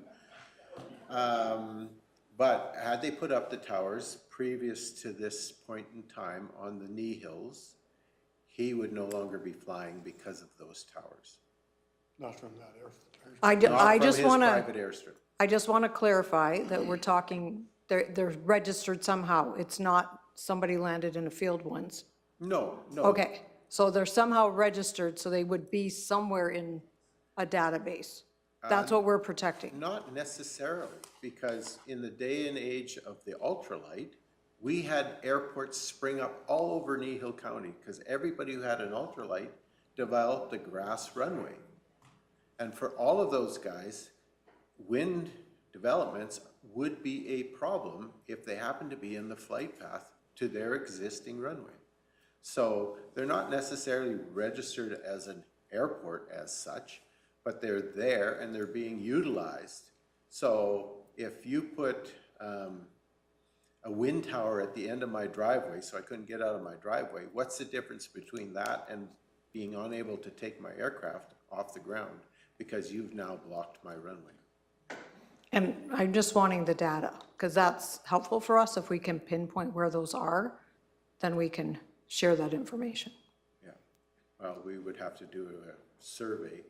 Yeah. But I guess it's up to that landowner to do his due diligence. If he got a notice, so maybe, as again, we need a bigger distance for a notice of where these towers are going Do to be. we make it the landowner's responsibility or the developer's responsibility? Well, the landowner's going to get a note, well, it should be a bit of both, I guess, at the end of the day, but maybe for something of this size and height or whatever, that distance of notification should be much greater than for something, you know, just a subdivision or whatever. With us, and we're fine with doing that, like we can do whatever distance you guys determine is appropriate. With a developer, we will not share that information with them. We will not give them people's addresses or that private information. So people could get missed because they're doing it in whatever, whether it's a landman going out and about and trying to find everybody, somebody's going to get missed. So it's probably better if some of that falls on our shoulders because we have the capability of doing it.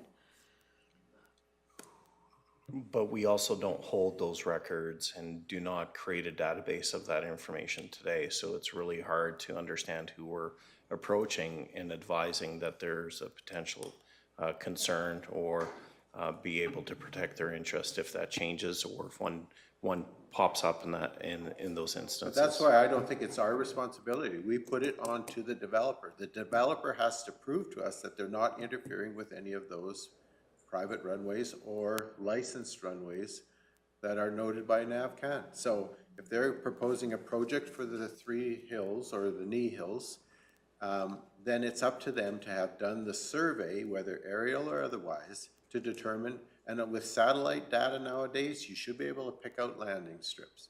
And so why do we take the responsibility? Let's put it on them. I think I was talking about Debbie was raising a broader notification area for us when we're putting out those applications, correct? Well, that's what I say, for this Yeah. instance. Yeah. For a windmill one, should that be much greater? And we do need that to- anyway, but we could do that broader notification, which hopefully would gather everybody that's a landowner within that. If you decide 2 miles or whatever, everyone that's a landowner within that, we have that information. So it's easy for us to, when we're setting out those applications, So is to that send that out. 2 miles from any tower within that development? Yeah. Well, and whatever number, right now we do a mile, but we haven't had one for a really long time. So we can do whatever you guys determine is appropriate, and it would be from that tower location.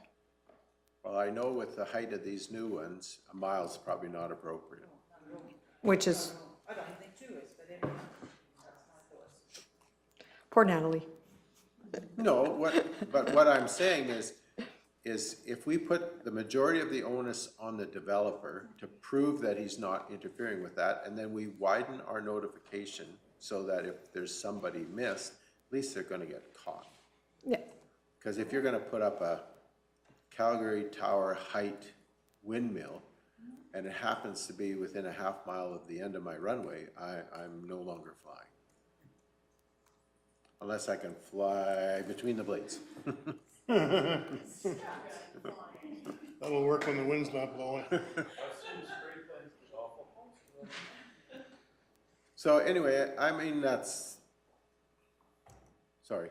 Yeah, no? It's Debbie's fault, she brought it up. No, I think it's a very good point. Like, we started out talking about air ambulance, but we now are talking about all aviation. So, go ahead, Councillor Cunningham. Yeah, I appreciate Councillor Penner bringing that up because I believe it was at the spring RMA, actually, the Premier was the one that alluded to that she spoke of OYN, and the fact that a fixed-wing mid-evac couldn't land there. So I'm a little concerned that we're placing all our faith in NAVCAN when I'd be curious to know how that got missed. Like, how were those turbines built so close to an airport? So, question might have to ask, yeah. Yeah, before my time, I don't know. Okay. But if we don't know they're there, that's not helpful for us either. No, Like, so- it is information as a municipality we should have, so that we know there's another interest on those lands that needs to be protected. So, if we make it a requirement for them and we increase our notification distance, is that gonna be adequate to cover that requirement? And I know it makes more work for our staff. Mr. Hogan. Just might be a way of if it is workable, that we increase our notification range, rather than figuring out exactly what that is today regarding airstrips. We have an aviation school here in town. We have contacts at the airport. We can pose the question, what landing,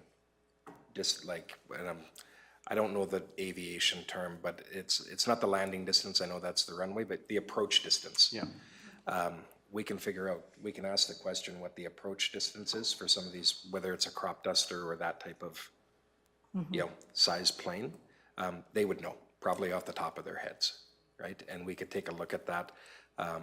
and see if that's a workable. Yeah, and I do think, like, if they are registered, that's my question, what was my question, because we can pull that information off NavCan to see who's there, but if they're not registered, There's we a chance we they don't get missed. necessarily Yeah. know that they're there to protect that interest. So, So if we get that kind of background Yep. information that Mr. Hogan is suggesting, and we add that to our notification distance, then, and we make it a requirement of the developer to have done a survey of whether that's a problem or not for him, then we should have it covered. What that does, it is more notification. You do end up with, you might have more people that are unaffected by the development putting in affected, saying that they're affected. But it does take that onus, which I think is what Barb's alluding to. If we have to try and rely on aerial imaging or just knowledge to know the field's there, because a lot of these grass strips are probably not registered. If you look at that notification distance, then it is up to the landowner to say, oh, I have a grass strip. Right? And if they don't, that's on them. Okay. Anything else? They've got some minimum blade clearances. They got some setbacks from road allowances.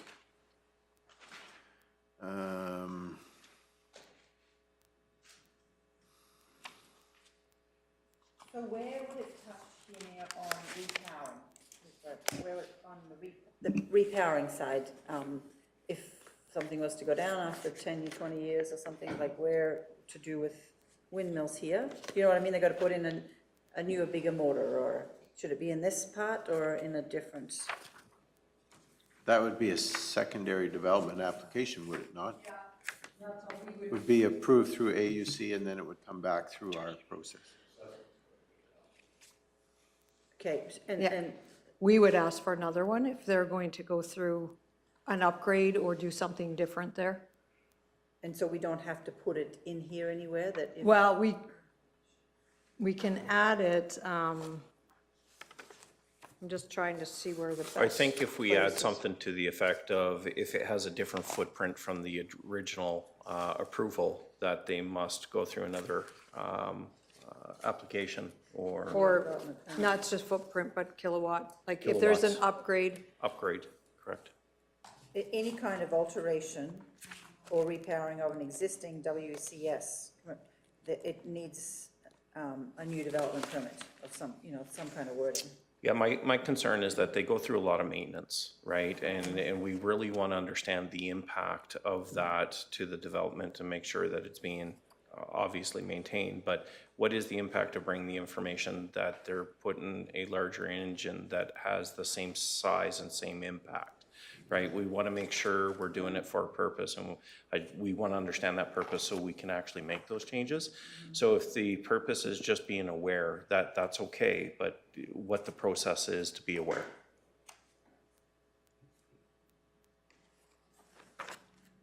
Councillor Christie?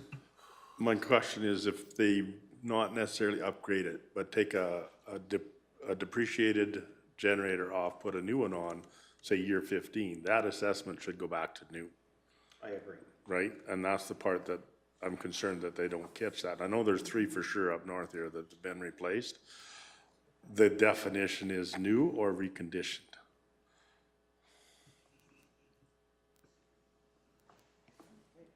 Thank you.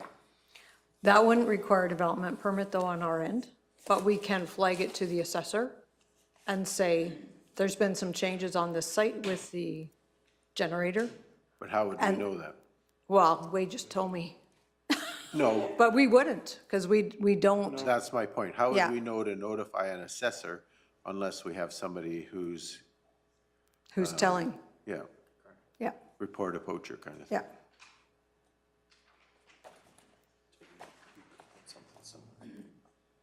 Okay.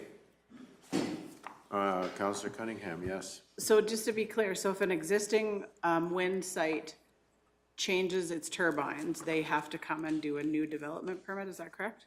Yeah, so if they're gonna upgrade that technology, Yeah. or they're gonna do more megawatts through that turbine, they would also be required to go through AUC again. Right, and they'd have to do that participation, yeah. Yeah, Yeah, and then, of course, a new a road use agreement, because obviously they bring in the turbines. Yeah, so they would get a brand-new development permit with new conditions. Right. And so does that change to, well, I guess what's happening a lot is these companies are changing, right? So the initial development permit is giving to one company, but 9 times out of 10, it's a different company. That part doesn't matter to us. It's no different than a development permit on a farm.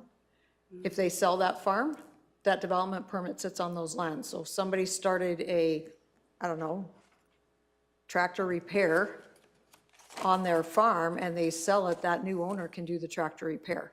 If they make a change or expand that operation, then they're coming back to us for development, for a new development permit. The development permits sit on the land. It really doesn't matter who owns them. They've been approved to do this use on this property. Is that an MGA? No, that's just That's ours. typically, yeah. I don't love that actually myself. Because I just think, like, if I was approved for something on my acreage and we sold it, that whoever bought that, like you say, that would transfer to them, but how do we know that their plan is gonna be exactly what that initial plan was? So if you have a commercial greenhouse, and we've had a couple that have sold, if you have a commercial greenhouse and you're operating a business, you're selling it as, here's lands with a viable greenhouse business that's been approved, has all the permits in place by the county, that new owner can operate that Are you greenhouse. talking about an existing business or one Yeah, that hasn't been built? an though? existing business. What if it hasn't been built? If it hasn't been built, and if it hasn't been built within a year, they have to come back to us too. The chances are they're gonna get a reapproval, right? Yes. Yeah. Okay. Okay, in the interest of time, are we prepared to move on? Move on to what? Solar. Setbacks. Oh, setbacks? Setbacks. Okay. Twice the size of the thing or whatever some of these ordinance says. To me, a kilometer, a mile away from a development, is minimum. For the two, in my book, that's, do something we should discuss, it should be setback. We currently require half a mile in our land use bylaw. Thank you. So we were more excessive than the legislation at the time, what we already have existing. From a tower, the only way they can get closer is if there is a signed agreement, a waiver from that property owner that says you can be closer. So, and I think with some of what's coming and how they're doing it, there is a potential to get some compensation, even if the tower's not on your property, if you are within close proximity to that, so somebody may sign off.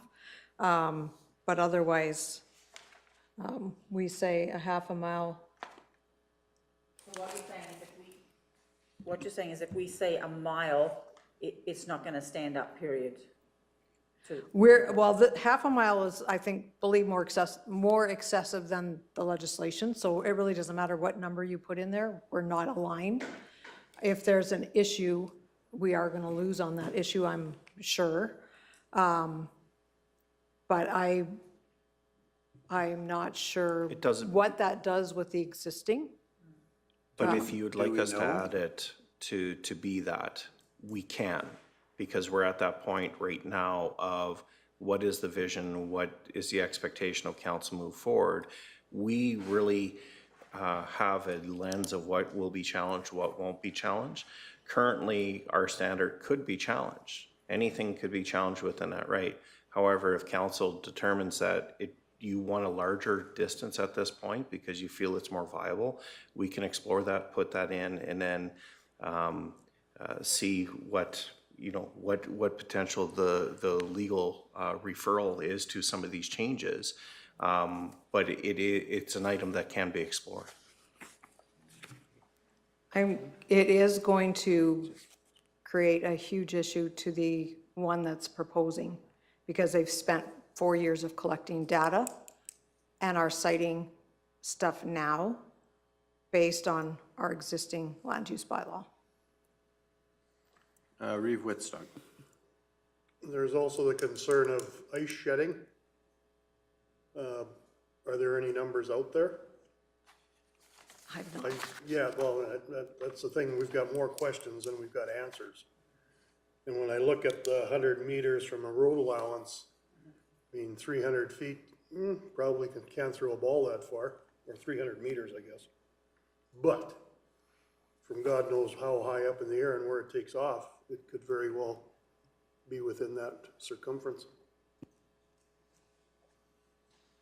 Our contract for snow removal is if we can visually see ice, we're not allowed within 500 meters of that if the temperature's right. So if it's near thawing and we can see ice, we're not allowed within 500 meters of a tower. That's our contract.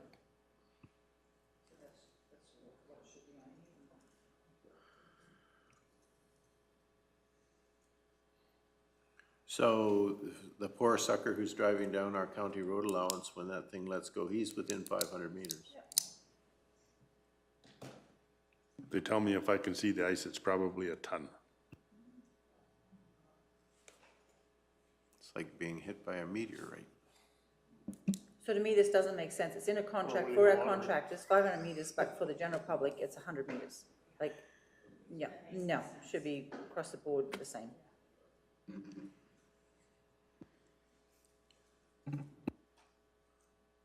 Okay, so let's give direction here. Are we okay then to remain at our current distance required from a dwelling and the clause that says if they waive that we allow that? So that's, right now it's 800, or it's 0.8 of a kilometer or half a mile.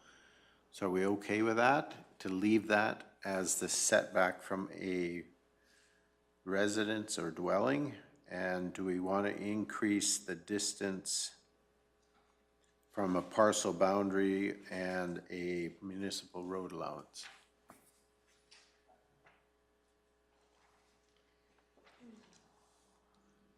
Keep working on this, we won't be able to get outside the middle of a quarter section.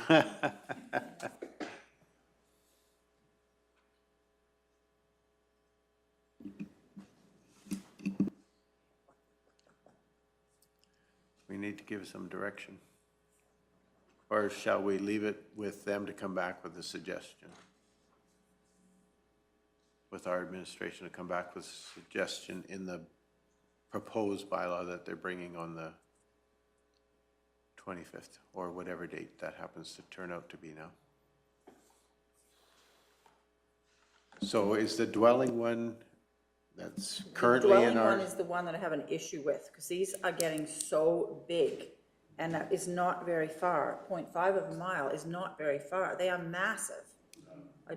And I drive by them all the time now, you know, and they are absolutely massive, and 0.5 of a mile is not far.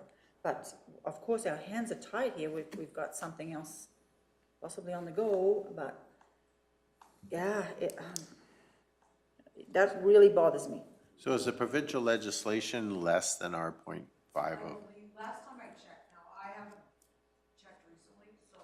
Okay, so would we be all right if we aligned with provincial legislation or our 0.5 of a mile?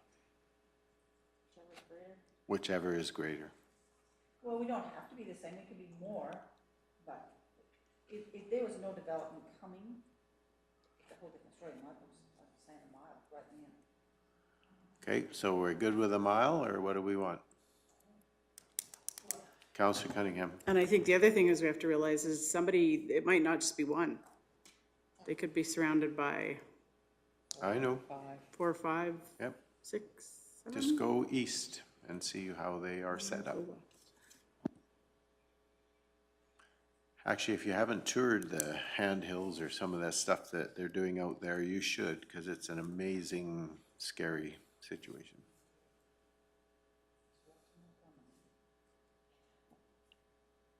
Councillor McGee. That's the hard part, I think, with you saying we have some coming forward, and I understand that being difficult, but the reality is, after that, this has to be clearer. So where is the line of what we can do right now? Because I don't want to see another single one have a chance. Councillor Cunningham. Currently, my understanding is there's no application either to the AUC or to the county on any wind. So to me, we go ahead and we do exactly what we want to do. Right now, it's hearsay because there's no Okay. application in place. All right, so again, I'm looking for direction. Are we going to go with what we currently have, or do you want to increase it? If so, what's, okay, so are we saying a mile?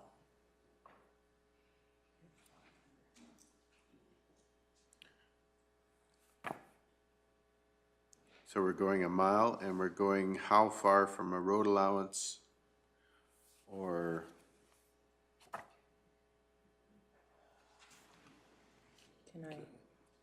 Can I suggest the 500 feet in lieu of the information Wade has, Councillor Christie has? 500 meters was Five- his. Oh, They're not allowed within 500 meters. Yeah, 500 feet isn't close enough, or No. too far enough over. I You don't, can't even drive by them. that's what I said, if he can't plow snow, but some of them are within 100 meters of our road allowances. So, I mean, if that projectile come off of there, you could be,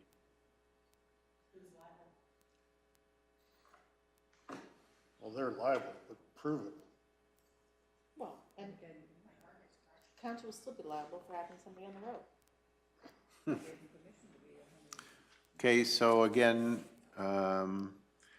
in the Willow Creek one, it's 100 meters from a municipal road allowance. And it is a minimum of 10 meters from the vertical projection of the internal parcel boundary and the total height plus 10% from any external parcel boundary. So that would make it, if they're 660 feet high, they'd have to add 10% to that, so that's another 66 feet. So that would be 720 feet from the boundary of the property, external boundary. Doing some quick math. I like it. So 720 feet converts to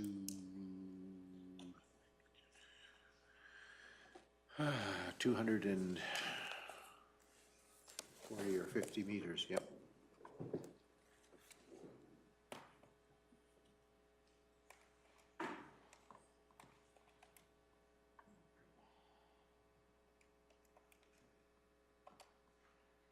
$220 meters.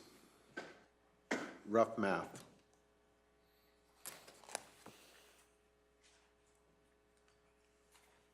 From the boundary of the parcel. External property boundary, yep. Road allowance.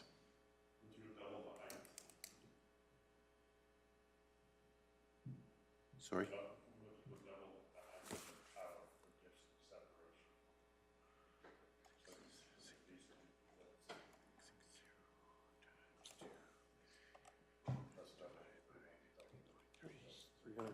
That's 400 meters. It's 0.4 of a kilometer. Wow.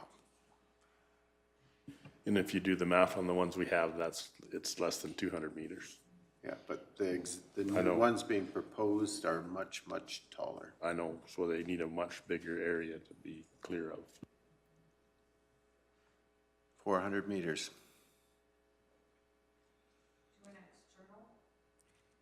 Property boundary. All sides, or just adjacent to the road allowance?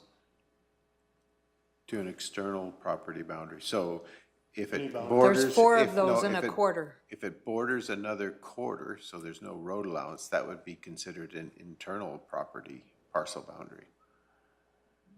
Would it not? Well, if it's an adjacent landowner, I would consider that An external. external. So if I'm 'cause you don't own combining it. and I don't want to be any closer either.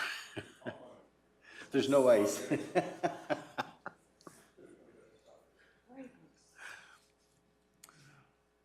How far can they pitch a robin?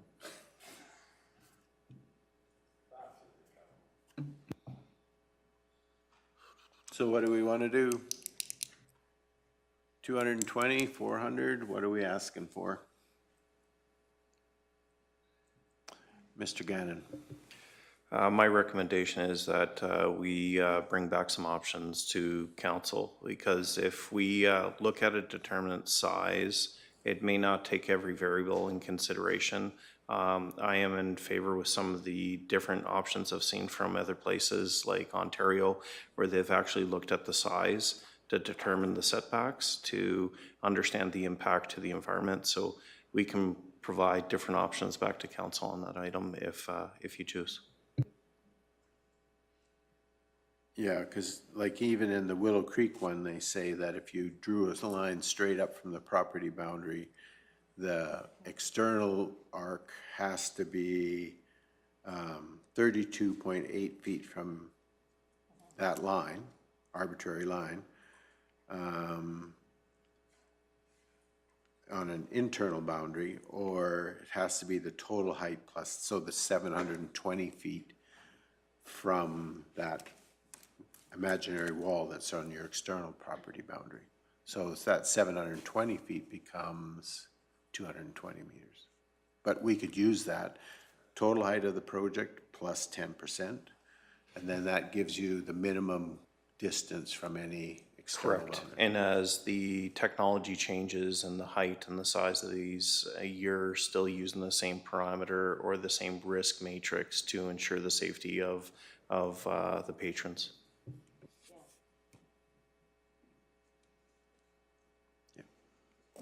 Height plus 10%. Okay, we'll look for some recommendation coming back.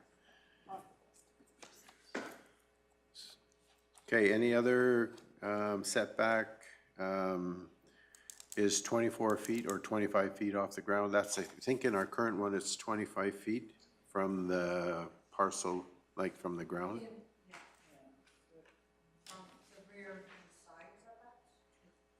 25 feet to the rear and side now.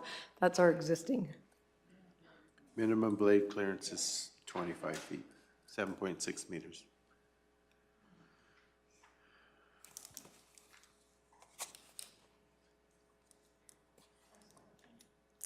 Councillor Phobes. Do we have anything currently in place for our bodies of water that we have? Keevers Lake, Bigelow Dam, those places? We have setbacks for construction, not specific to wind, but for other things. Are you thinking because of the bird life around that stuff? Yeah,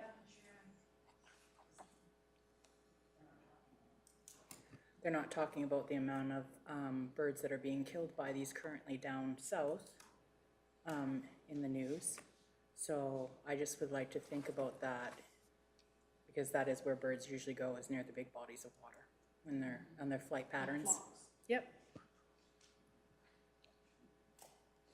So that would be places like Keevers Lake, Bigelow Dam, Swallow Dam, our bigger parcels of water, Lake 19, some of those.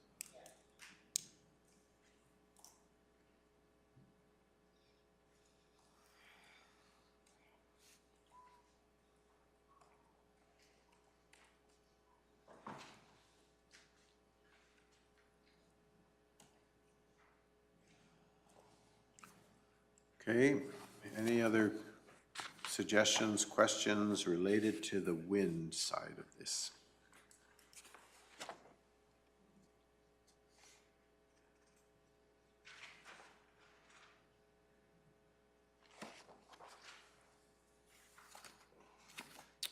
Councillor Cunningham?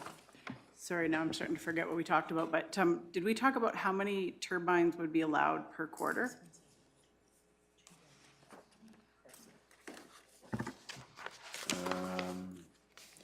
Two or more turbines on a parcel or lot will be considered a multiple, so, but it doesn't say how many can be, because we have, currently we have numerous on some quarters of land. So do we want to restrict the number of them, like there's a minimum distance between them?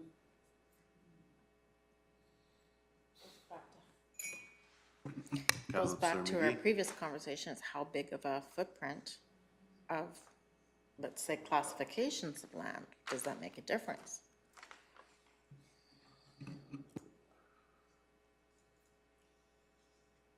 The current ones that we have in their assessed land base are probably all under an acre, right?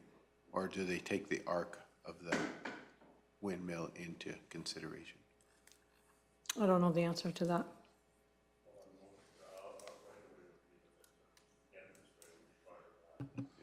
which is bigger. I'm just trying to And you think, also have to look at your workspace around it. yeah. I'm just trying to think, I think. But I can't see any of them being 4 acres. No, with the road allowance, it could be. Yeah, with the. I'm just trying to think, I think 3 is the most per quarter that I can think of it off the top of my head.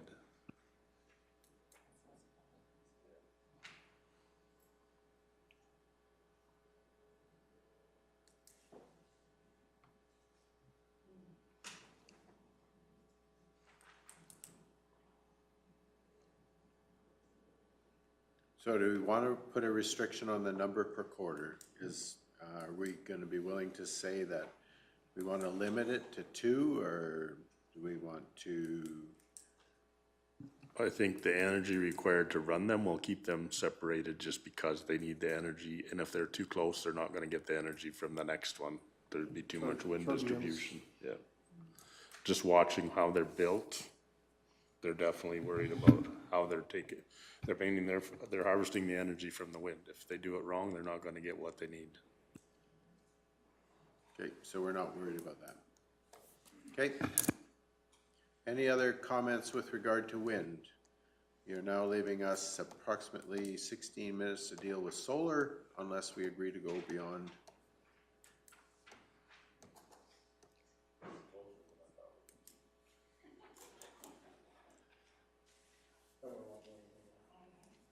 Okay, so where are we at? Are we prepared to move into solar or not?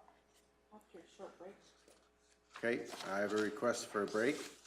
So before we take a break, are we prepared to go past, I think is it 4:30 that we have a restriction in? We took it out? Okay, all right. All right. The only restriction I have on my time today is I have a meeting at 7 for FCSS. What a day for you. Well, I have to leave before 5. So you're Okay. gonna start taking up Red Bull or? All right, so we are going to take a 10-minute break, and I'm going to hold you ironclad to that, so you're going to be back at 3:55. We're in recess. Sure.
Everyone's still sitting at the table here. We will begin again. So I'll call us back to order. And at this point, we are going to move from wind to solar. So again, that puts us on page 68 of the template. Some definitions on what solar energy system agriculture, solar energy system commercial industrial, and solar energy system household are defined as. Do we need broader definitions, or are those definitions adequate for what we're looking for?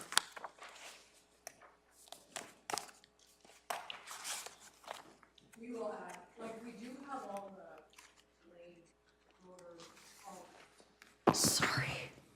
We do have all the blade rotor, all of those definitions, so we'll put them all in one place so that they're more easily found.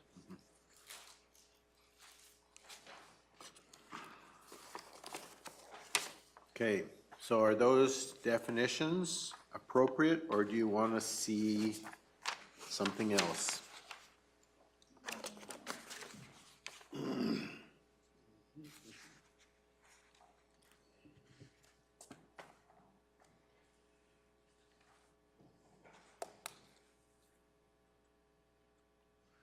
Do we want to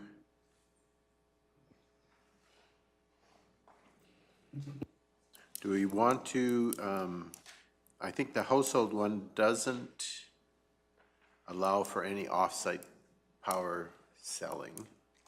The agriculture one does consider the fact that they may be augmenting the grid from time to time, and then the commercial industrial is directly for sale, off-site consumption. I know in the Foothills one, they defined solar energy system household, they would call that private, I believe, where it restricts the sale of energy off-site. So we just want to switch that word, or do you want to? I like the way it is on. I think it gives you the ability to put back from time to time into the grid, the new definition. Well, not according to the revised part of that. Appendix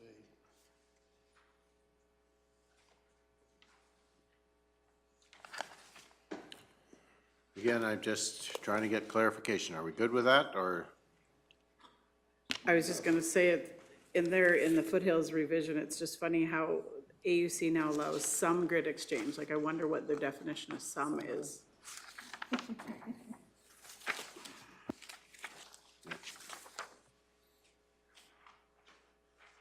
And that will be changing in the future.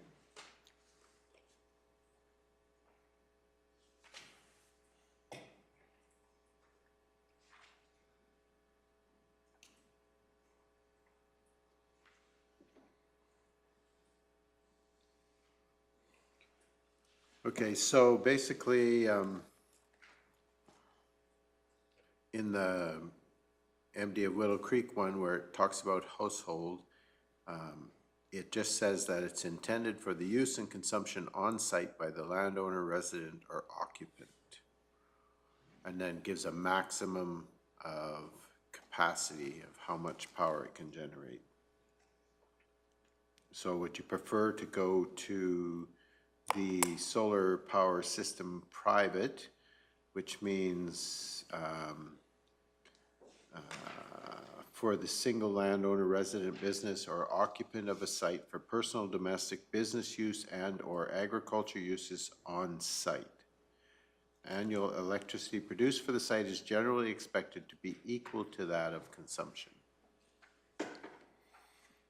So you have there is no tie into the grid. well, it doesn't say that. Okay, there's no Because- selling into the grid. Well, that's what it implies, yes. Yeah. Yeah, but it doesn't exclude that possibility. So the Foothills definition does leave the door open that if there was excess power generation, that there could be some movement into the grid. And from my understanding, the one in the MD of Willow Creek would prohibit that.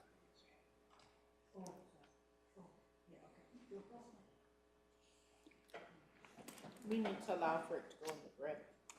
So, having talked to some people who have these systems, they tell me that there are periods in time in the year where they're producing more power than what they're actually using, and they're putting into the grid, but there are periods in the year where they're pulling off the grid because they're not producing. So if they look at their overall year production and consumption, those are close, but the periods of time in which they're pulling out and putting in are different. So this, the definition from Foothills would allow for that to happen, whereas the one from Willow Creek would not.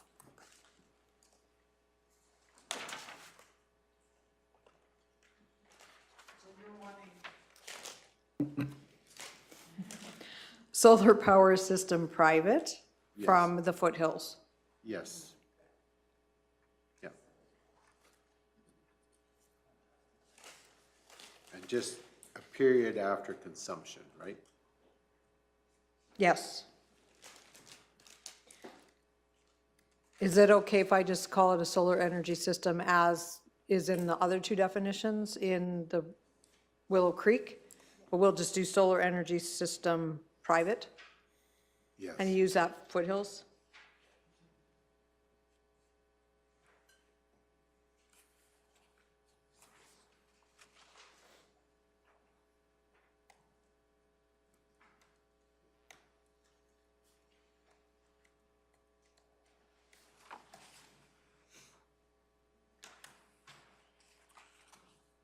So then, once we get past the definitions, there's some rules related to solar energy system private, which now, instead of household applications.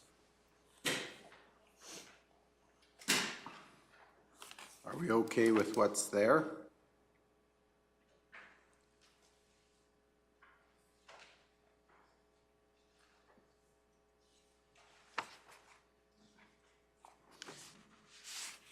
If we are, then if you look at the next section 3, which refers to solar energy system, commercial industrial applications, this is probably the area that we have our greatest concern with.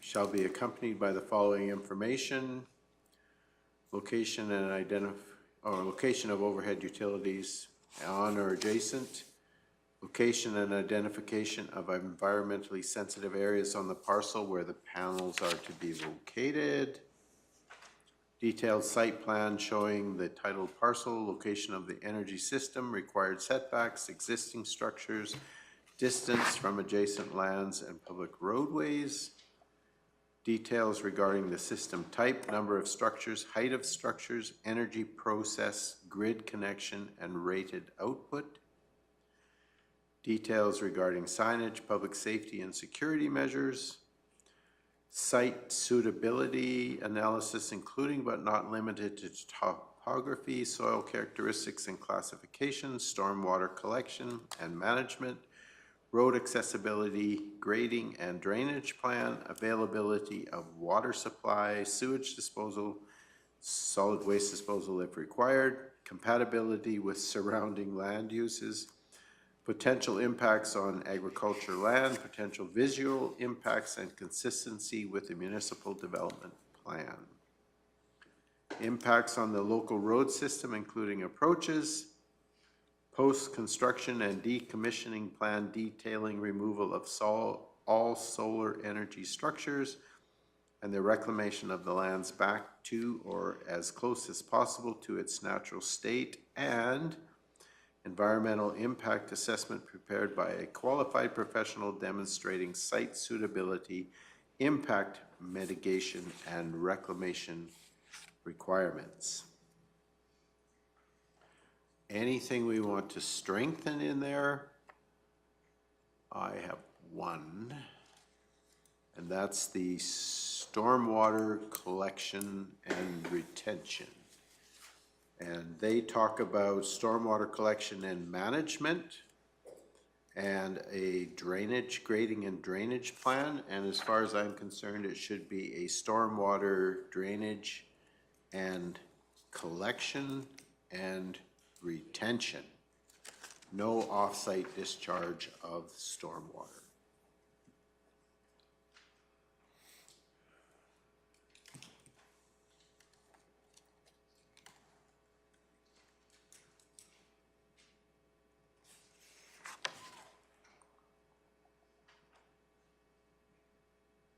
Probably lose on that one, but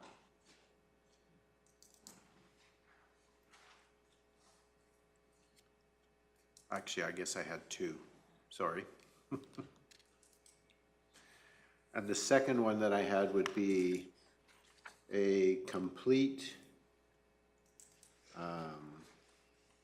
inclusion of M in the Foothills one, where it talks about a soils erosion management plan to address, and it would include no removal of topsoil. So if they're going to strip the land, they're going to store on site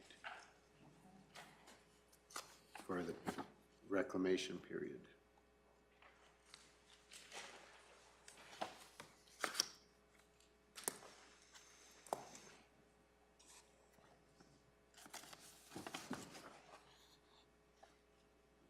Mr. Gannon, go ahead.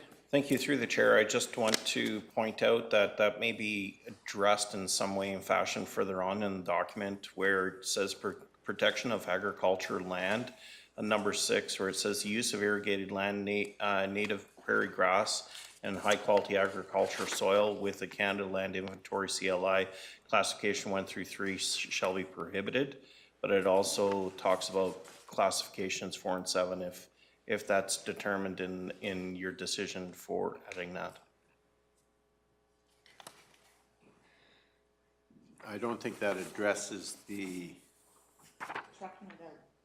removal of topsoil. Okay, thank you. So I think what we're looking to do is to ensure that they are going to strip topsoil, they are going to put roads, they are going to do things like that. Mm-hmm.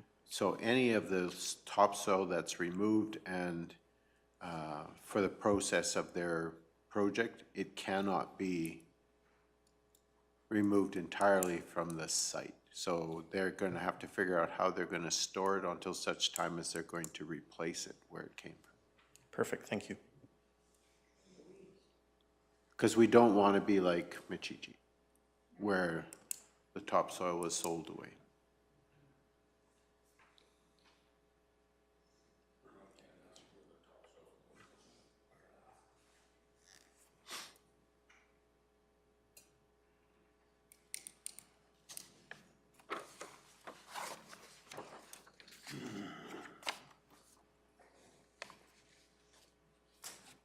Is there, sorry, go ahead.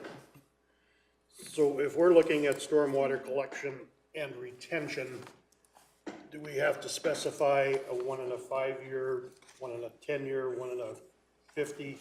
Like, what are we looking for there as far as the retention side? I would say yes, we need to specify that.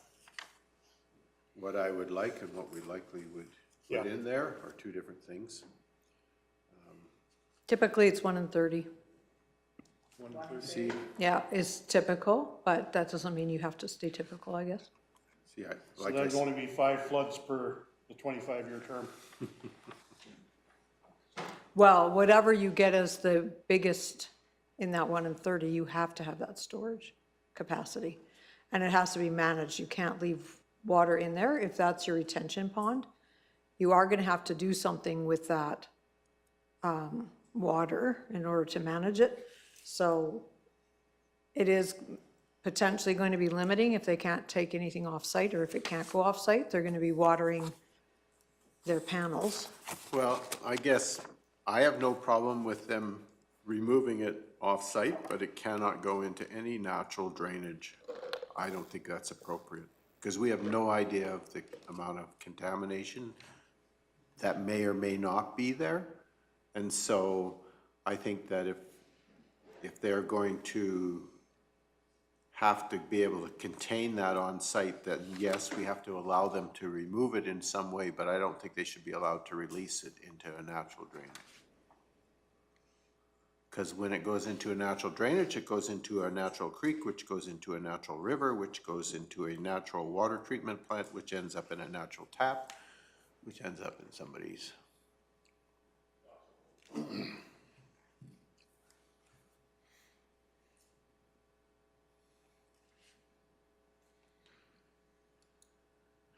I mean, they might be, I don't even want to say it. There's other companies that are interested in large amounts of water. Be easy to get rid of, actually. Especially like this. They probably wouldn't have any. So can you clarify what you guys want for your years? Like, are you okay with 1 in 30? Do you want 1 in 50? What is your? I'm good with 1 in 30. I mean, if that's the standard.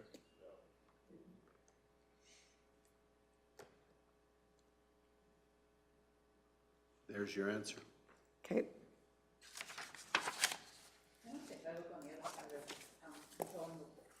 Controlling the water with it, what happens if the tornado hits the quarter section the panels are on? And I know it's gonna spread it everywhere, but at least we're trying to contain some of the elements that are within the panels if they're completely destroyed. Like, we do have to put it in, for sure. The current development that we have has no allowance for retention of water on site. And so their drainage is going right into a natural seasonal water course, and I think that's something we want to prevent in the future.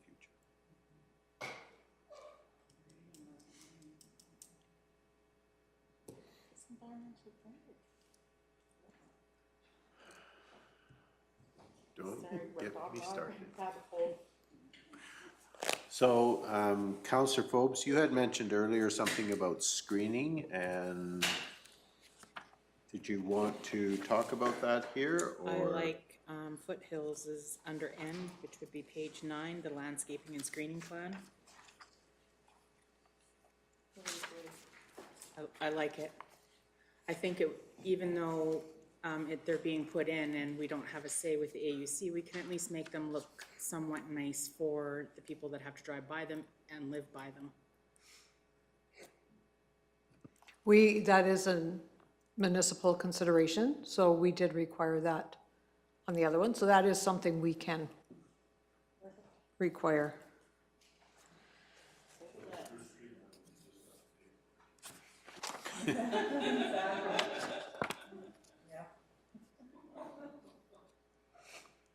So in our development agreement, that's different than what's in our, no, there are things in there additional to what's in our land use bylaw, correct? Yes, there can be. Okay, so one of the things I noticed in a number of the plans was there was a requirement for fire access and roads and a fire safety and fire control plan kind of thing.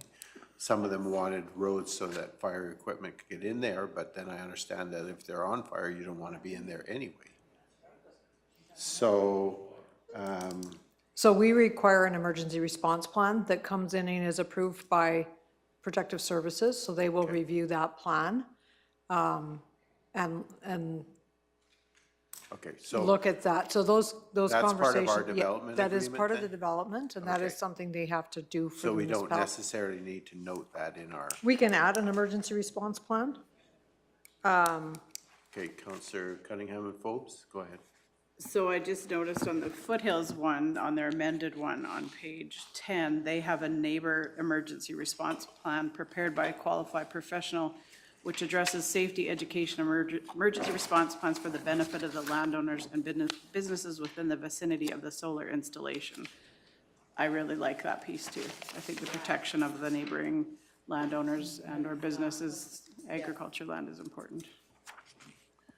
Well, that's all part of a much bigger piece that they have in there on fire safety plan, so like Q, R, S, and T in there, there's all address issues as related to fire safety, and whether that ends up in our development agreement or our land use bylaw. Maybe the land use bylaw could refer to some type of emergency plan as specified in the development agreement, and then the development agreement could expand on what's required. Yeah, and typically we will condition that emergency response plan. So that will be a condition of development, that they have to provide something that we're satisfied with. Okay, so I guess what I'm hearing. But we can copy some of this Yeah, so over. what I'm hearing council say is we'd probably like an expanded expectation of what that fire safety and plan would include in the development agreement.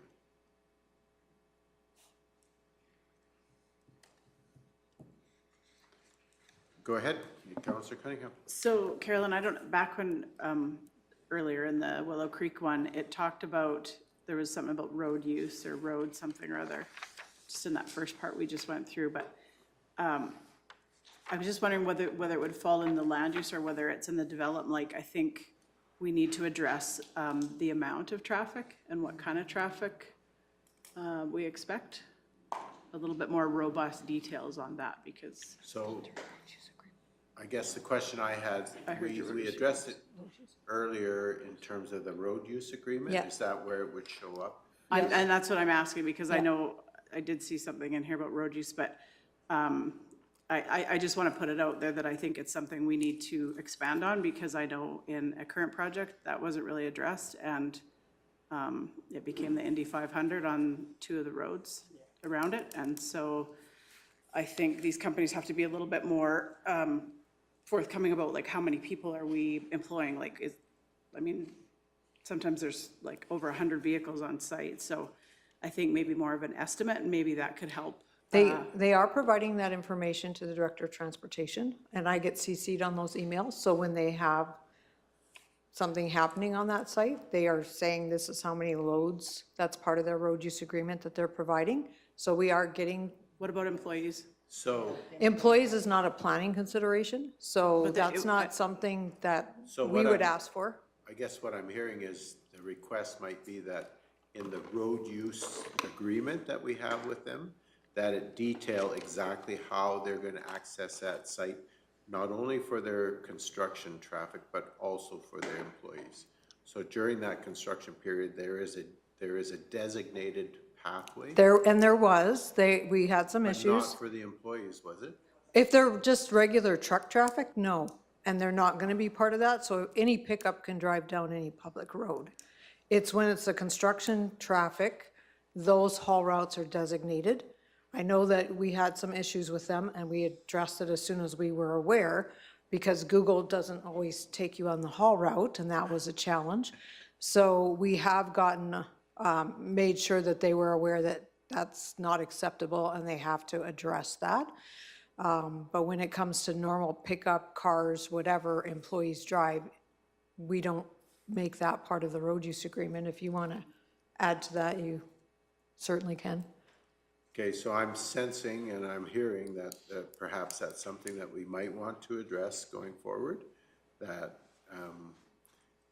if they are individuals who are working at that site during the construction period, that there is a designated access route for them as well. Is that something we would do for everybody? Because that's a challenge for us.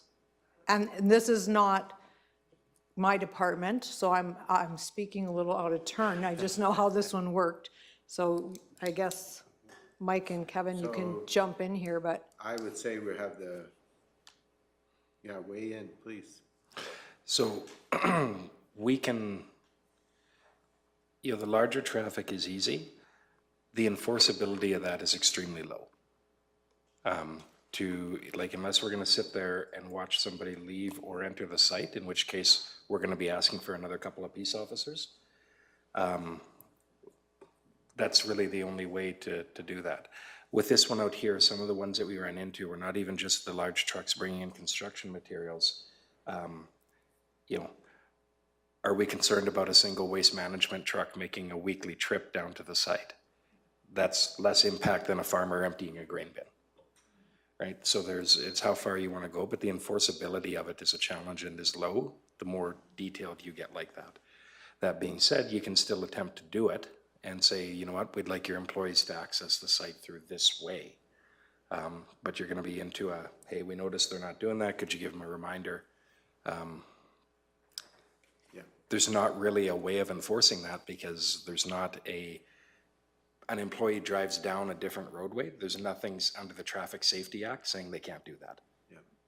Right? So there's no fine or ticket to levy in that regard to. Okay. Lordly. Councillor Cunningham? Yeah, and honestly, I don't care whether it's a casino or it's a dance hall or it's a wedding barn. I think these companies just have to be a little bit more forthright about the amount of employees there, because we're talking like over 100 vehicles per day for 6 months. Like, that's a lot of road use. That's, you know, and I don't think, and I've heard it from the county that I don't think we were prepared that there would be that much. So I think, and I've seen it in some of the other, these counties are asking for that. How many employees do you anticipate? How many vehicles do you anticipate? I'd be fine with a speed sign. We've got 3 peace officers, but stick the speed sign out there that I think we said is fixed. People don't know even if it's not working as long as it comes up. But yeah, like I said, I don't care what development is. I just think they have to be very forthright about the amount of traffic that they are going to generate on our roads, because we do have to protect the residents that do live on those roads. That's one of our goals. So the Foothills H looks at that. H, you said? Yep. Page 8. Page 8, Letter H. top of the page.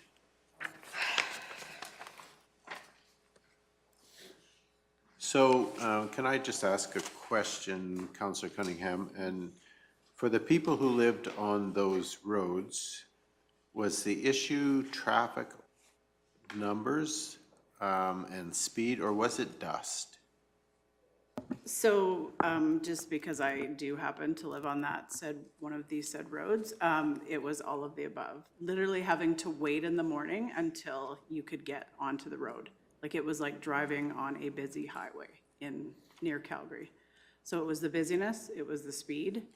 I don't know how the companies enforce it, but I guess they need to figure that out better. And definitely the dust. And I think we have to be aware that these are multi-million-dollar companies that are receiving multiple dollars from the federal government. The dust control that they would provide on these roads is minimal to them. Okay, so, and the reason I'm asking the questions is our designated haul route also went past residents of our county. So if we had diverted all that traffic onto our designated haul route, we're still having residents who have to deal with that traffic and the amount.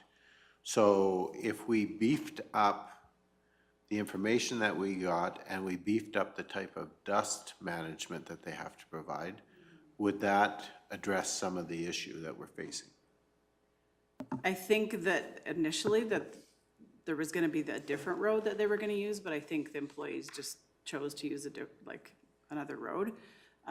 The reason I believe it was chosen 32-2 is because really there's not a lot of people that live on that road, and there is actually, I think it's a grandfathered agreement in front of one of the residences when Cargill was built, that they have lifetime dust control. So really that road wasn't hugely affected, but the other one was hugely affected. Okay, I'm just wondering how we could, like, for any development that we have coming in, if it's going to be an extended construction period, do we need to look more, if we're going to put that kind of a request in, that we have a better idea of the traffic and the amount and the route, do we want to try to beef up the requirement to provide protection in terms of dust management for the people who live on those roads? So if someone came in and they said, we're going to be a 2-year construction process, we're going to be going by 5 residents. They could be like some of the other companies that says, our employees, this is the speed limit for our employees, but they also up the dust management on those roads. So I'm just wondering if that's some of the things that we could maybe address through road use that would help deal. Go ahead. Yeah. Sorry, Miss. No, I would Hazelton. agree. Like, I think that muddies land use bylaw greatly. That is something, not all roads are equal, not all developments are equal. So you do need to look at them site specifically, which is what the road use agreement does do. We do have the opportunity through the Municipal Planning Commission, if there's going to be circumstances where dust control is warranted by a developer, we have certainly put that on as a condition. Cargill is one of those, and they had to do dust control based on their development permit due to the amount of traffic that was coming in. So that is an ability that can happen, and it could be as a temporary basis during that construction season if we choose to do it that way. It's a cleaner way of managing it because now you're mixing departments where that's something that transportation would deal with on that road use side. And then we would feed them the numbers and they would determine the haul route based on whatever that development is, wherever it's going and what else is happening in the area. And then they would dictate as well, like if they need to make any changes to that. And as I've said, right now, I do, whenever they are doing something, I will be CC'd on emails. So they are keeping Mike Zier in the loop as to what's happening and how many construction loads we're doing. This many are coming in today or whatever. So he is aware of that, just to kind of watch on that one. But that's just a cleaner way than trying to be really prescriptive in land use because not everybody's equal when it comes to these developments. Okay, so would we agree with the idea that we just strengthen what happens within our road use agreements, but that we include an item in our requirements just to say that we want that information? Although we know we're currently getting it, we just specify that that's something that we want, and then through administration just have an understanding that maybe the expectation is for a more beefed up traffic and dust management, and more prescriptive maybe, especially for an extended construction period of time, any construction period of time. So if a guy's in and out in a week, maybe we don't expect that, but if the guy's gonna be there for a year or longer, perhaps, like I think about potential developments within the county where maybe they end up down a gravel road and they're gonna be there for the next 50 years, and they're going to increase the traffic on that road by 50 vehicles or 50 trips a day, then maybe we would prescribe, this is the road you're using, and maybe we would request dust management for the residents that live on that road. And that would be part of the agreement, in the development agreement, that like Cargill, they're going to provide dust control on a perpetual basis for the people on that road. So that we have it in our plan, but we also have an expectation communicated that we maybe want to strengthen that in terms of our road use agreement. Are we agreed with that? It's Go on, ahead, go ahead. it's on page 8, H of the amended Foothills document, just for interest's sake. Okay.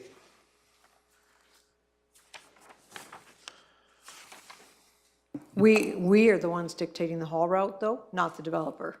Yes. So Yep.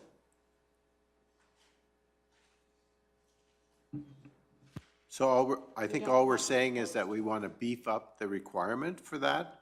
And then the expectation is administratively, we might be more direct in what we say and specify with those companies in terms of their development agreements. Councillor Cunningham and then Councillor McGee. Yeah, and I think just kind of, that would be the same with the wind as well, right? Because we know if, there is a potential one coming, we know that the traffic's gonna be huge in that as well. So I would want that to be addressed for the wind as well, or like I said, any development, really. I think any development. Any development, absolutely, yeah. Okay, Councillor McGee? you had a comment? I was gonna go on to the next topic that I'd like to see added. I like on the foothills, are you ready for that? Are we good? Okay, Yep. okay. Are we Sorry. ready for that? Are we ready for that? Moving forward, I want to be sure everyone else is ready. So I really like, we've addressed the weed concerns before, and on foothills, I thought their definition under their L, the same page then that we were on before, page 8, L has a really more thorough definition of what we would like to see happening.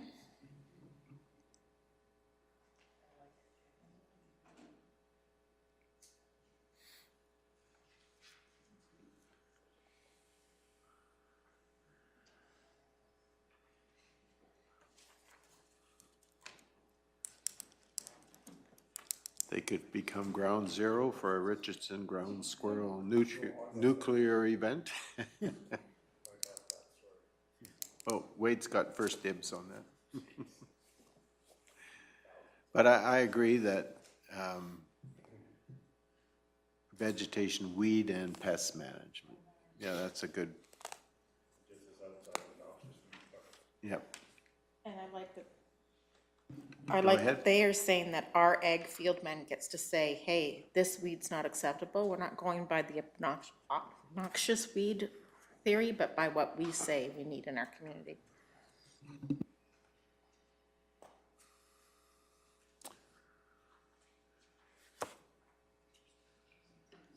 Councillor Cunningham, yes, go ahead.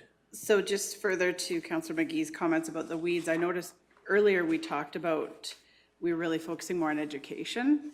While I appreciate the education piece, I still want the adjacent landowners to not have to deal with the weeds coming into their property. So I would really like, I don't know how you address that, but more of an enforcement portion to that. The thing that I think we've run into a little bit of trouble with is a lot of these companies aren't local. So who do we address those concerns to? So currently, my understanding is if we have a weed management issue that's not being addressed by the landowner, and we've worked with them to try to resolve that, we have the capability, at least under the noxious weed side of things, to go in and do the control and then put it back to the taxes of that parcel of land. Where you get into a more dicey areas when you're just dealing with what's considered your everyday run-of-the-mill weeds. And I hate to say this, but we have some farmers who would be in very, very difficult circumstances if we were to apply the same rules to them as we would apply to a development like this. So we have to be pretty careful in terms of what our expectation is for these developments if we're not going to apply it with a broader brush. So when we speak to landowner though, in a project like this, are we talking landowner or project owner? Who's paying the taxes? Well, I don't really feel I got a really good clarification on that, the provincial. I think it's both, right? Yeah, because the landowner would have the remaining agriculture portion, and then the rest of it would be going to. So if it's left over that's not being addressed, then, like I think about, for instance, Grains Connect at Huxley. Like the inside of that traffic rail system is being farmed and managed by farming it. The portions that are outside of that, that's a little different story. And so the weed load is different on both circumstances. So. And I do think at the info session with the farmers advocates, he mentioned the fact that weeds could come back on that owner at some point if they're not being dealt with. The owner may have to mitigate some of that. Yeah. Councillor McGee, sorry. I just wanted to feel encouraged also, if we do add what we were talking about before with the barriers, that will also help. That is a bit of mitigation there. Councillor Christie, sorry. Grain Connects owns that land though, so it would get both sides of that, Yeah. where this is released property. Councillor Cunningham? Yeah, and I totally appreciate your comments about other farmers, but I think what I'm hearing when I talk to other municipalities, and I think even with the info session, this isn't your average field, right? There's some challenges when you've got how many thousands of pilings or whatever it is in the ground, right? And I think the plan for other municipalities was to use the sheep a lot of times to mitigate the weeds. And from what I'm hearing down south, the sheep are not working out quite as well as they had hoped. So I just want to make sure that we are protecting our adjacents and just for the visual portion of it too, so. Yeah. Well, and I recognize the sensitivity of that, and I know that there is an agreement in place on this site that there would be somebody grazing sheep if and when they have an established ground cover.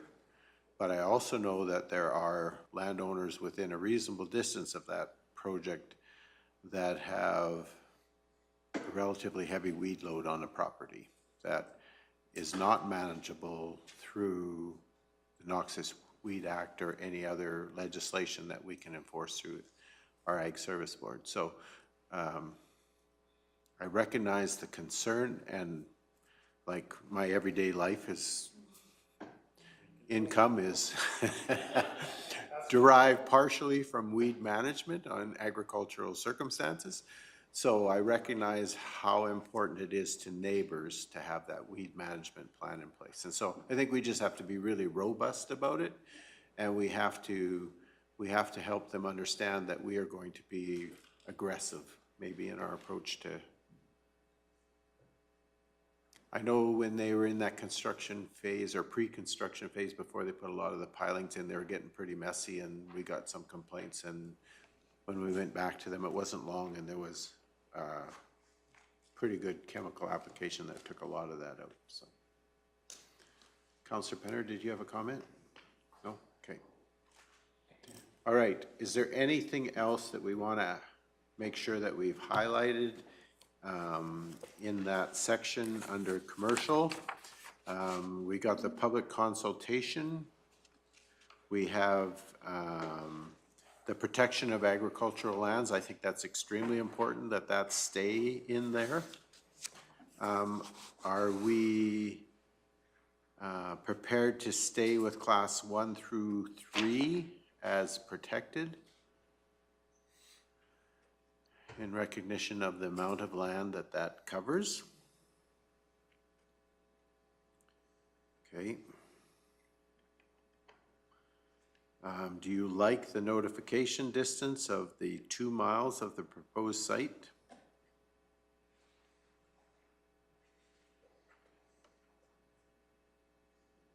Okay.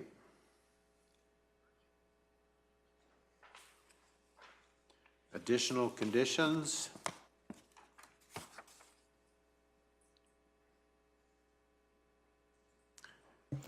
I'm going to add one to that section, and that is the requirement for the as-built plans to come back for both wind and solar. That's under the additional conditions? Yeah.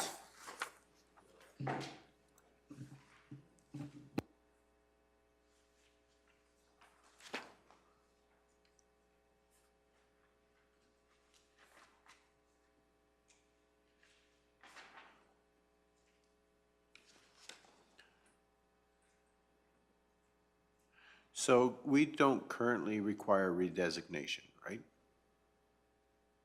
Correct.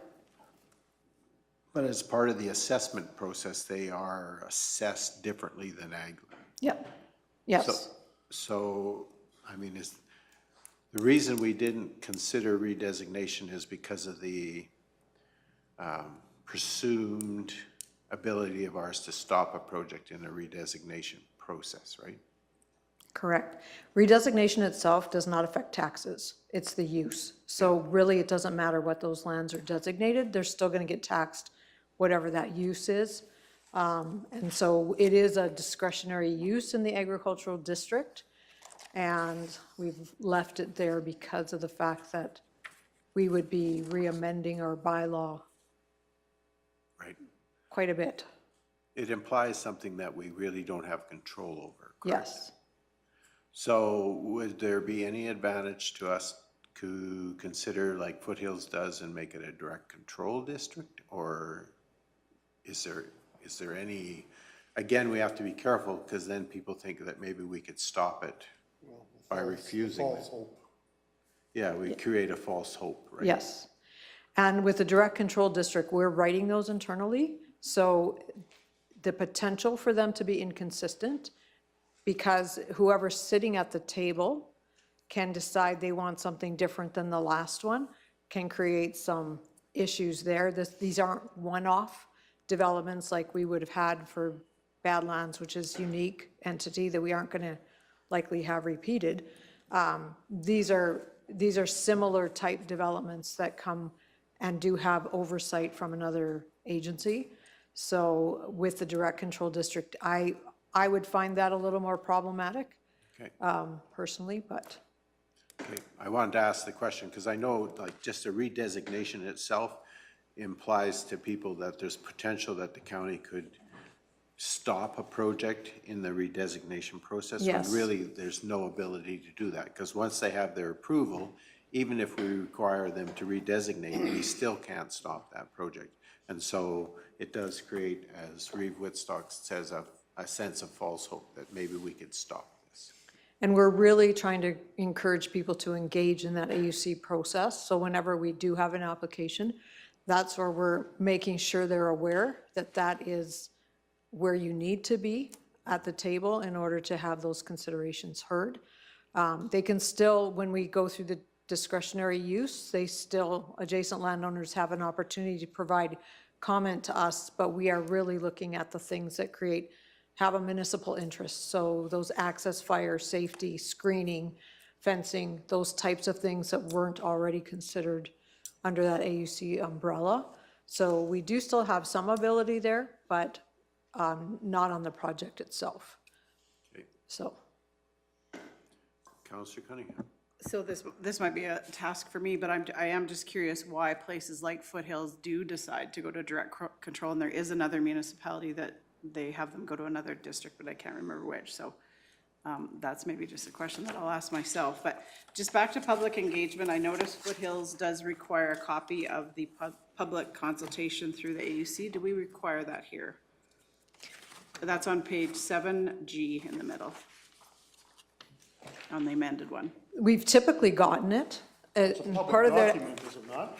Part of that application that comes in the door, they have to show how they've had that public consultation, what the concerns were, and how they address those concerns.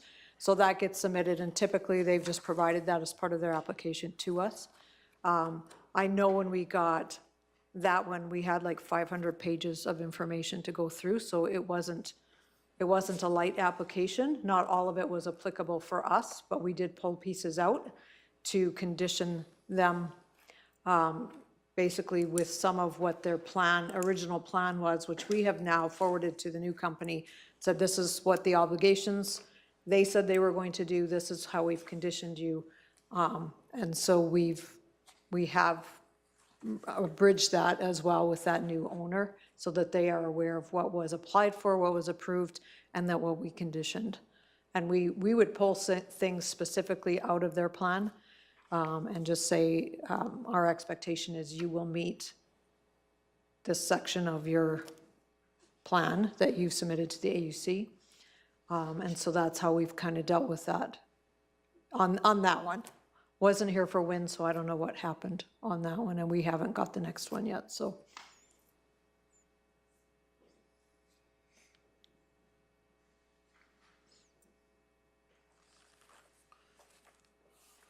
Okay.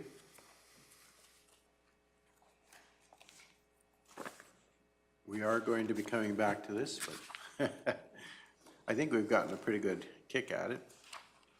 Is there anything else that we need to address right now?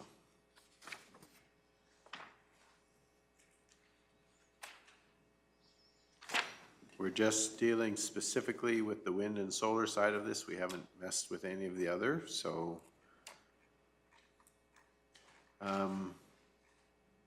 Just going back to the wind, do we have anything in the wind side of thing which talks about their laydown site and yards and access and all that stuff? Access we do, I think. Let me go back and like the laydown yard would probably, the access to it would be covered by the road use agreement. Yes, And that would be, again, an agreement that would be between them and a private landowner, I would assume.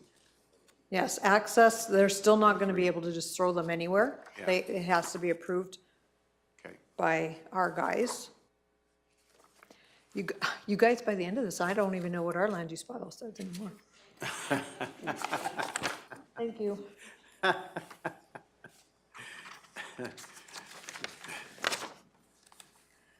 We've got you so confused now? I've had too many things I've been reading, so. Sorry, which one?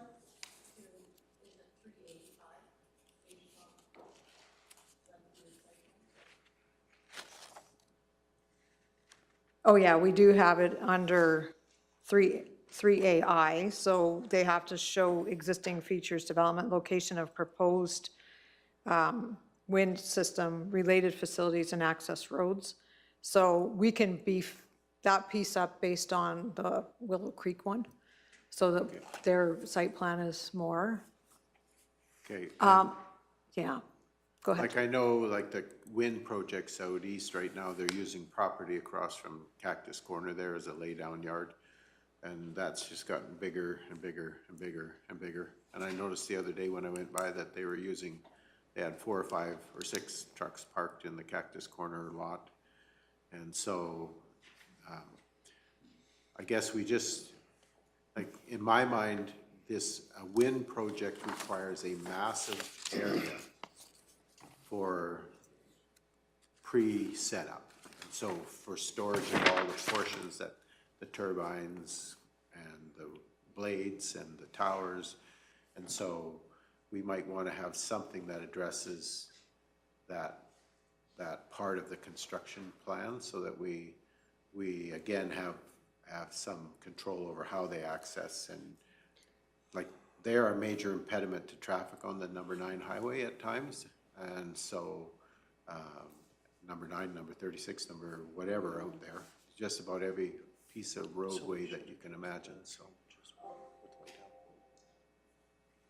So, okay, so what we can do is add that to the information they provide to us with the application, where those yards will be. Okay.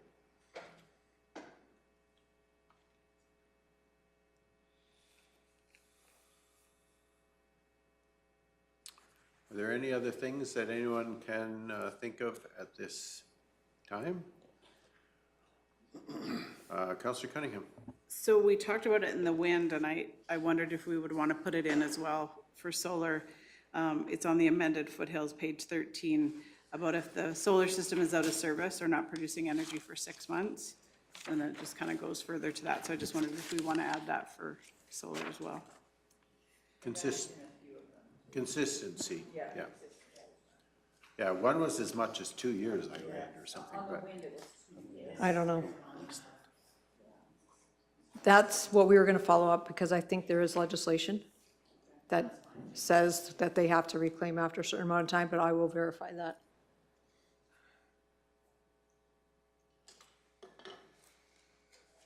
Okay. Anything else? Is there any other, have we missed things that you are looking for from your side of the table as administration? Have we totally confused you? I'm just gonna go back to my, make sure.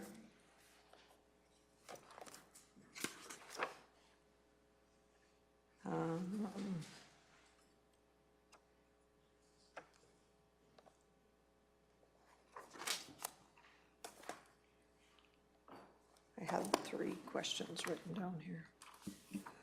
This is a question for the councillors in the north. Are any of the winds have fencing around them? No, no. They usually have a locked access door at the base of them.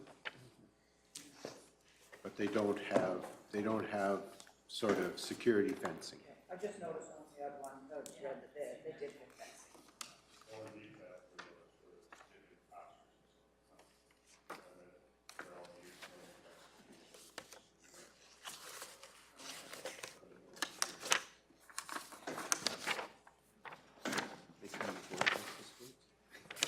I think my other, Question was size.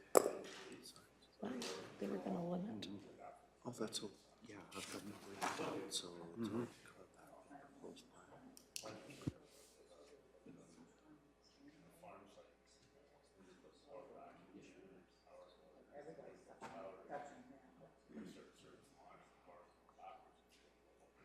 They know, yeah.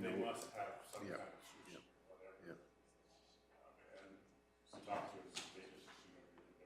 Yeah, they don't ever work on a power line thinking it's dead. Counselor Cunningham, you had a comment? I just, I think it was, I think it was Lethbridge County that asked for proof of insurance.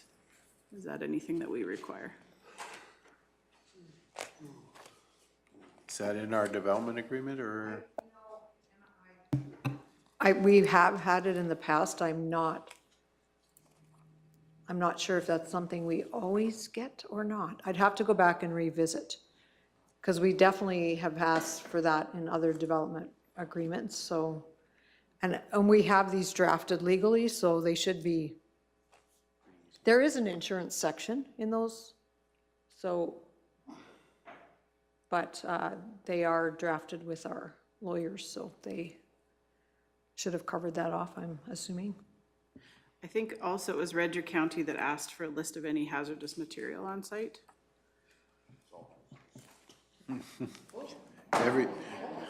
Everything? Okay, I'm sorry, but I've got a. Yeah. Leave. No, you said Me you had to be, too. you had to be gone. Thanks, Jerry.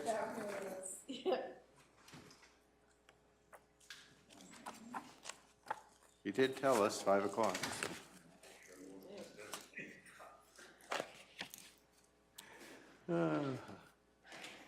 Okay, have we covered it for now? We are coming back to it. Mr. Gannon? Yeah, we had one last question or clarification is, in the beginning, we talked about potentially reducing the size or the footprint per area for solar. And I know that we were discussing the portion as far as setbacks for wind.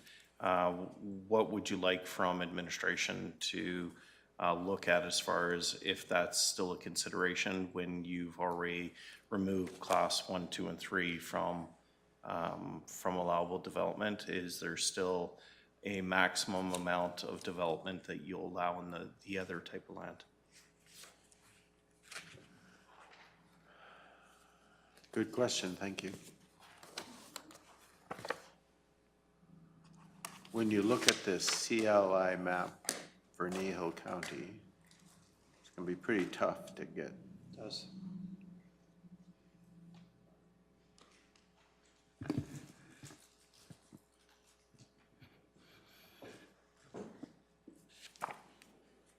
Any comments, responses to that question?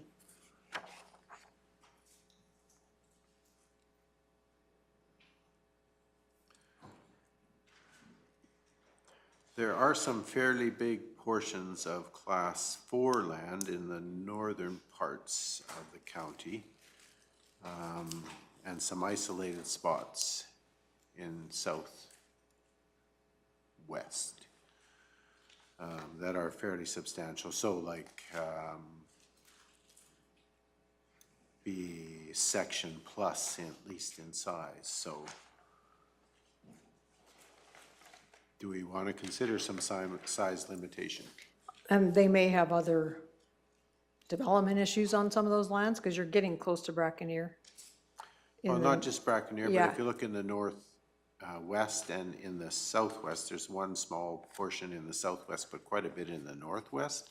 That's Class 4, and some fairly big pieces there. And I don't know what else might be around them that's causing that, but Yeah, like they may have other limitations on development, I don't know, without turning on the satellite imagery, but. and I think about like the Class 4 stuff that's in the northeast, most of that's covered in trees. When you think about north of Buffalo Jump and up through that area, there's quite a bit of treed property through there. And it's, yeah.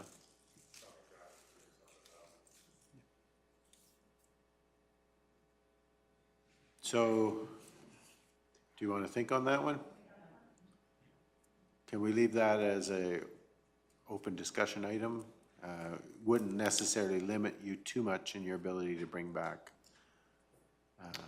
No, we'll create a clause that potentially has a size limitation to it if you want to add it, and if you don't, we can actually remove it if that's the case. Okay,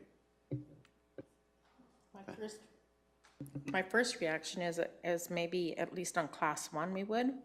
So we kind of just get our feet wet with the idea, but we don't get too big with it.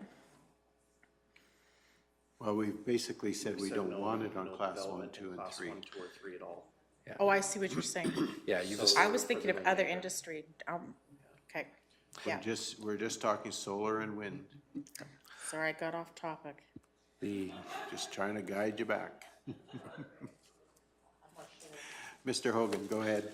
just as council considers that, and like Mr. Gannon said, we can prepare a clause that can be in or out.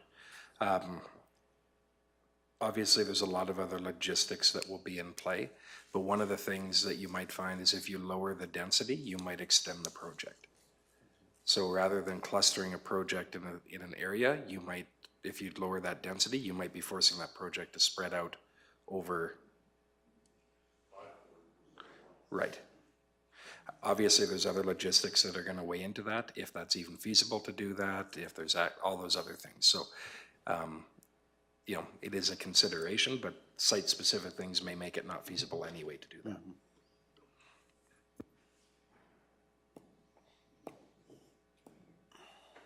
There's a lot of things that you don't necessarily think of at the moment, which might come back in the future, and you go, never thought of that one.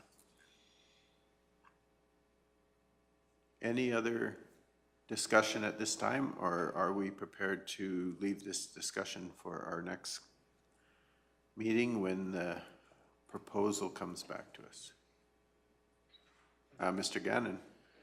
Sorry, one final item. I just want to go back to the timeline that we have here, is that there was a lot of material that was brought forward today, and there's some uncertain direction that we're having. So if we come back to council the next meeting, I just want to, you know, put it in your minds that these timelines are really quick turnaround, and we want to ensure that we give you a quality product. So if there's an ability to adjust those timelines, you know, that may be something to keep in your forefront. So when we bring it to council at the next meeting, if it's not quite the way that you want it and it doesn't put the power where you need it, please understand that we may need more time. Flexibility is desired And requested. and expected, right? Requested. I think that we all understand that this topic is quite complex, to say the least, and that we are kind of picking out a piece.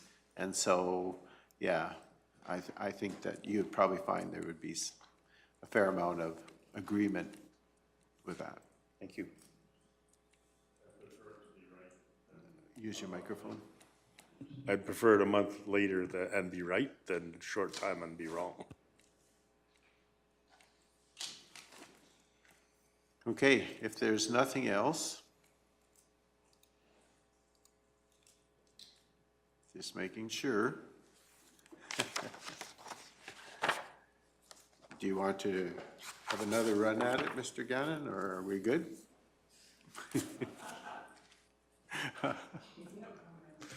No comment. All right. Counselor Penner? Yeah, this has nothing to do with this, sorry, so relax. We approved the minutes of the previous meeting earlier, and I was not in attendance, and it says I was. Sorry, I should have caught that.